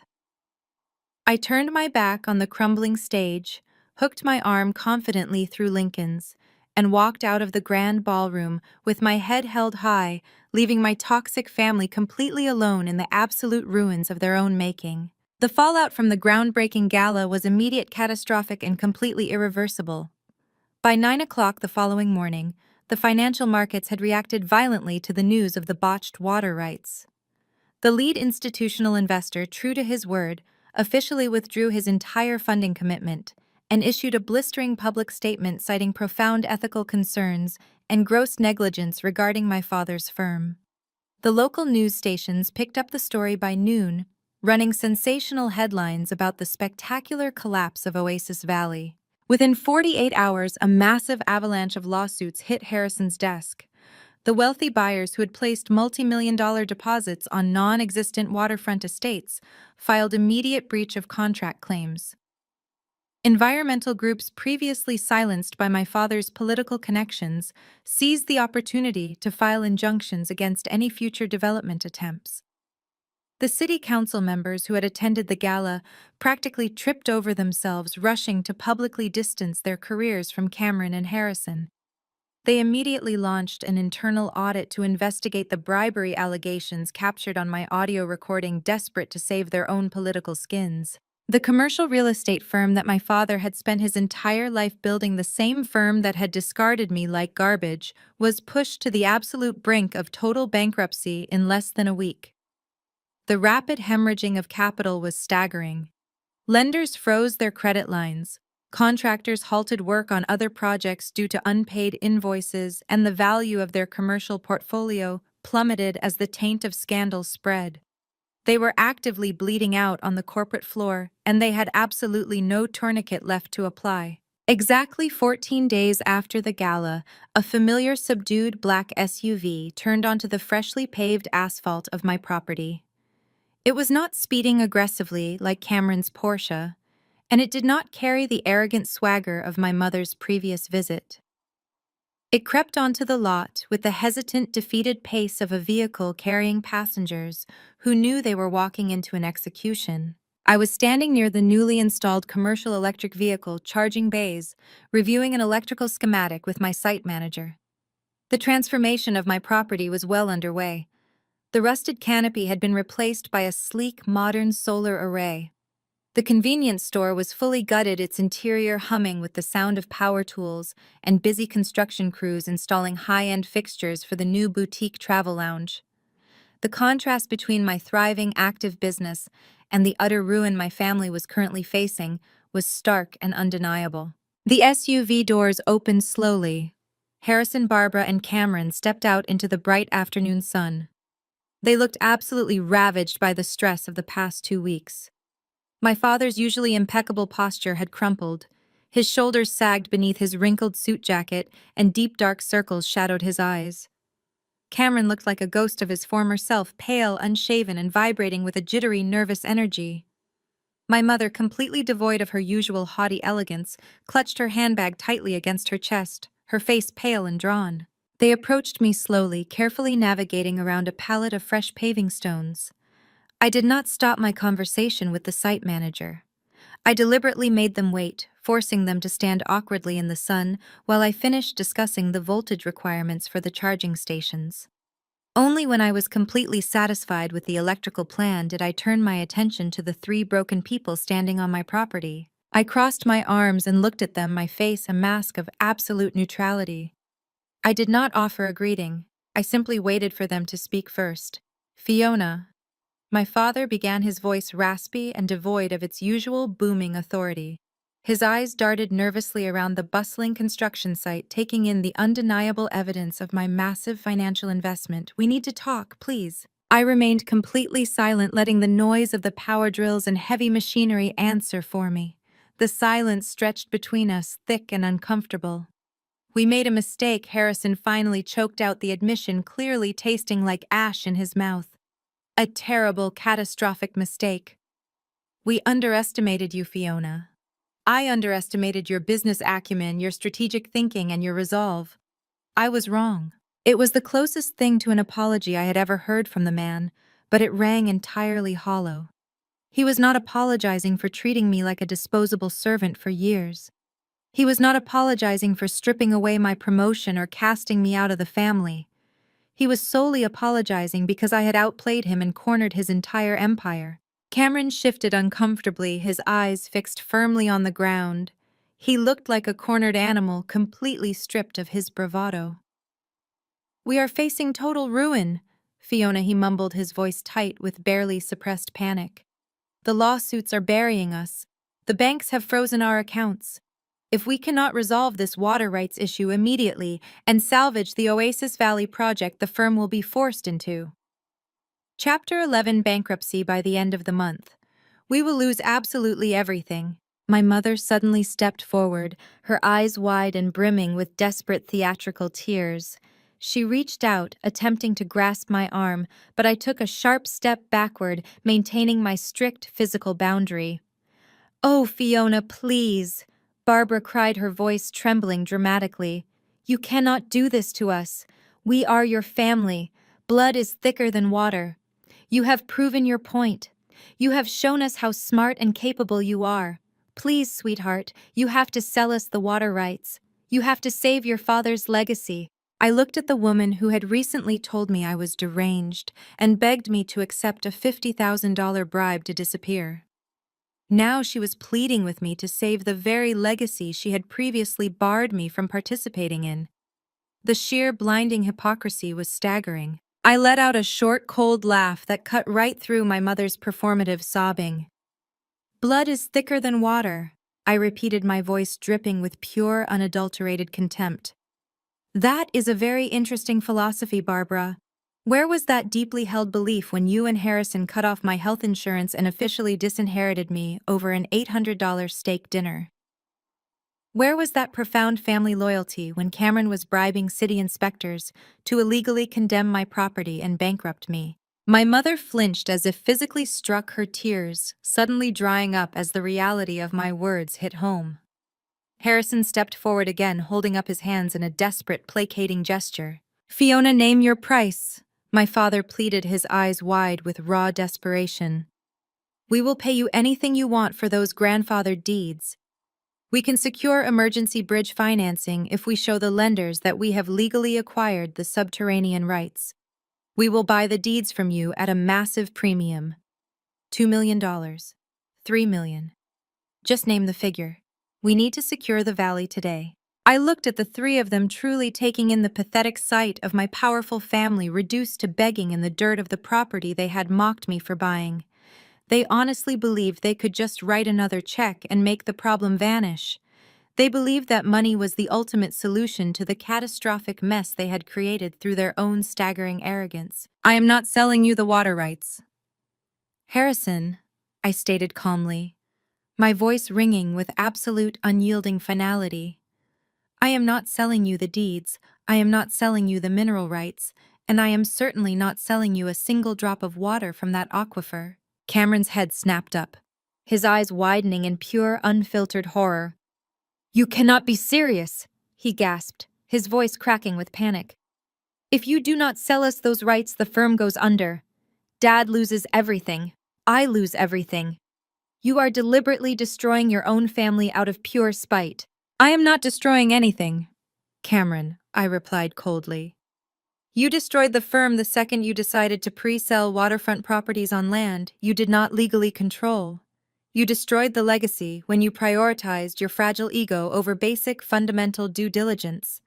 I am simply refusing to bail you out of the burning building you set on fire yourself. Harrison's face turned a dangerous shade of pale. He recognized the immovable reality in my tone. He understood, perhaps for the first time in his entire life, that he possessed absolutely zero leverage. He could not intimidate me, he could not fire me, and he could not buy me off. I held all the cards, and I was holding them very, very close to my chest. So what do you want, Fiona? My father asked, his voice a defeated, hollow rasp. If you won't sell, what are you demanding from us? I smiled, a slow, calculated expression that held no warmth whatsoever. I pulled my phone from my pocket and dialed a number I had pre-programmed. I put the call on speaker, letting the ringing echo across the construction site. Lincoln answered on the second ring. Lincoln, I said, clearly my eyes fixed on my father. Are the lease documents prepared for Mr. Harrison's review? They are finalized and ready for signatures, Fiona Lincoln's voice replied, crisp and professional through the speaker. I can have a courier deliver them to the site within 20 minutes. I ended the call and slipped the phone back into my pocket. I looked at the three bewildered faces standing in front of me. I am not going to sell you the water rights, I repeated smoothly. But I am willing to lease them to you. I am willing to grant you highly restricted metered access to the aquifer so you can build your precious little resort and appease your furious investors. But you are going to do it entirely on my terms. And I promise you my terms are going to cost you substantially more than just money. The courier arrived precisely 20 minutes later riding a sleek black motorcycle. He handed me a thick manila envelope sealed with Lincoln's firm logo and sped off down the highway. My father, mother, and brother watched my every move as I broke the seal and pulled out the crisp, heavy legal documents. I did not invite them into my air-conditioned office. I kept them standing right there in the oppressive afternoon heat, on the very dirt they had mocked me for purchasing. I unfolded the contract and held it up. I told them that Lincoln had meticulously crafted an irrevocable 99-year commercial lease agreement for metered access to the subterranean aquifer. I was not granting them ownership. I was becoming their permanent, unyielding landlord. The first condition was a massive, non-refundable, upfront capital injection of $10 million payable directly to my newly formed holding company by the end of the business day tomorrow. Harrison gasped, his hand flying to his chest, as if he had been physically struck. He stammered that securing $10 million in liquid capital within 24 hours would require liquidating his personal assets and leveraging his own private estate to the absolute limit. I looked at him with zero sympathy and told him that sounded like a personal logistical problem, not a commercial real estate issue. The second condition, I continued flipping to the next page of the thick document, dictated that my holding company would receive 15% of the gross annual revenue generated by Oasis Valley in perpetuity. Not net profit where their creative corporate accountants could easily hide money behind administrative fees, but gross revenue from every single luxury villa sold, every golf club membership activated, and every night booked at the resort. I was effectively turning their $250 million vanity project into my own personal passive income generating machine. I would reap the massive financial rewards of their labor without ever having to attend a single board meeting or deal with a demanding investor. Cameron stared at me, his mouth hanging open in absolute shock. He told me I was out of my mind and that they would never agree to such blatant extortion. I smiled a cold, razor-sharp smile and told him he had not even heard the final condition. I turned to the very last page of the contract, which required a separate, highly specific individual signature. I looked directly at my brother and watched the arrogant defiance slowly drain from his eyes. I told him that the absolute non-negotiable prerequisite for my signature on the water lease was his immediate legally binding and permanent resignation from the family firm. He would surrender his title as Vice President of Operations, forfeit his shares in the company entirely, and sign a strict non-compete clause preventing him from operating in the commercial real estate sector anywhere in this state for the next decade. The silence that slammed into the construction site was heavier than the heavy machinery idling in the background. Cameron looked like he had been physically struck by a speeding freight train. He turned to our father, his eyes wide and frantic, begging Harrison to tell me this was impossible.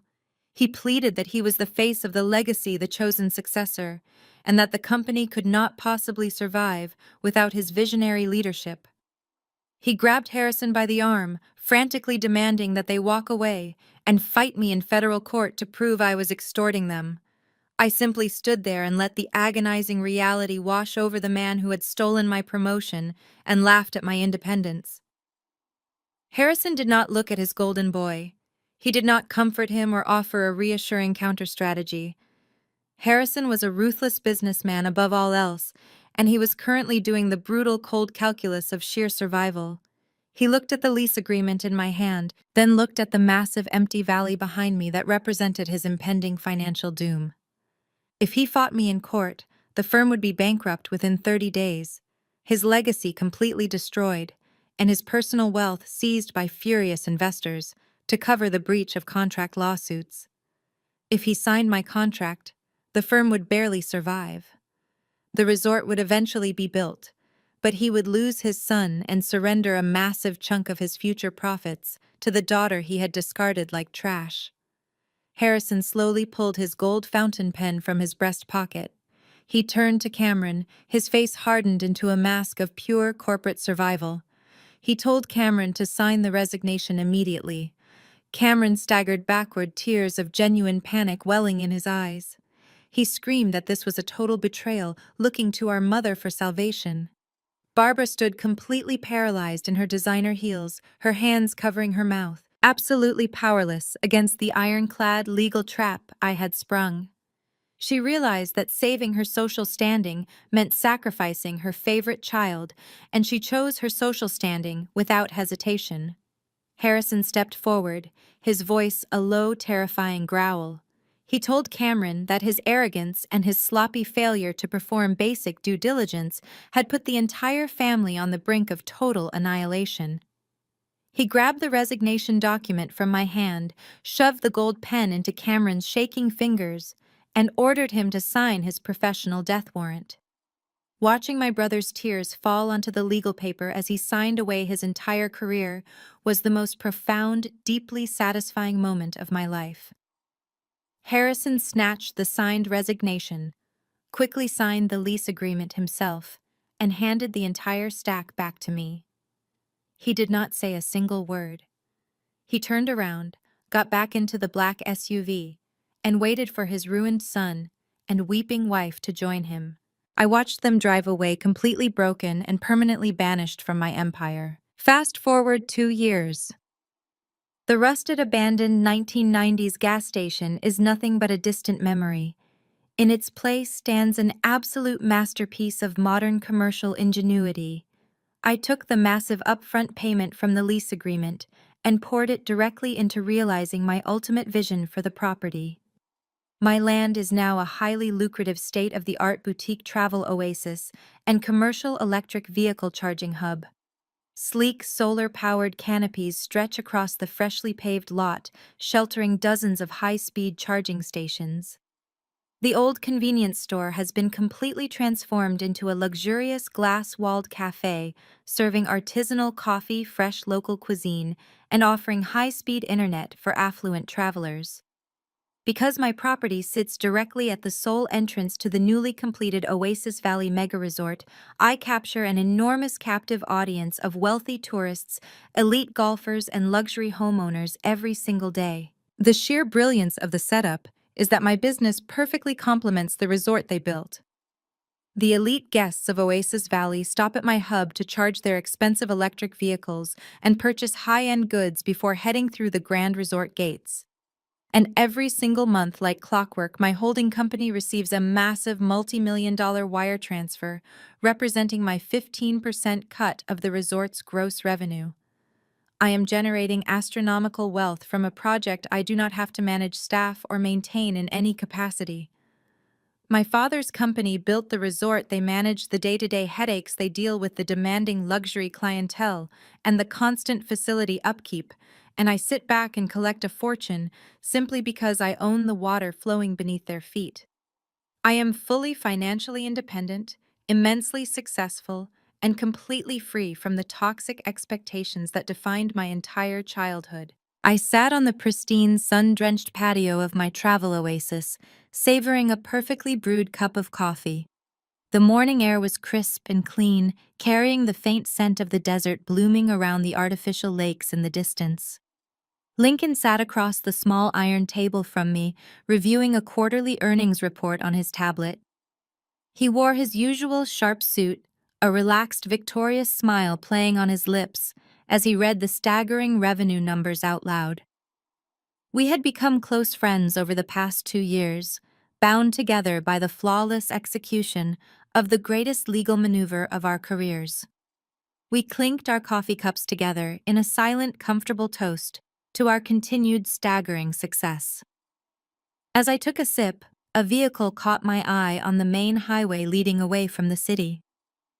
It was not one of the sleek armored SUVs or shining sports cars that typically frequented the resort entrance. It was a beat-up, faded sedan with a dented bumper and a sputtering exhaust pipe. The car rolled slowly past my property, stopping for a brief moment at the intersection before merging onto the interstate. Through the dirty, unwashed window of the driver's side door, I saw a familiar profile. It was Cameron. He looked tired, noticeably older, and completely stripped of his former arrogant glory. Without the family firm to prop him up, without his father's unlimited credit card, and entirely blacklisted from the local commercial real estate sector due to the brutal non-compete clause he signed, he had faded into complete obscurity. He glanced over at my thriving modern enterprise, his face a mask of bitter, impotent regret, before staring straight ahead and driving away into the dust. I did not feel a single ounce of pity or guilt.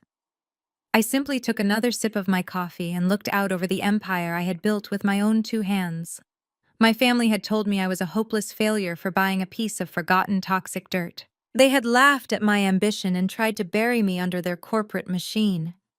But sitting there in the bright sunlight surrounded by my own undeniable success, I knew the absolute truth.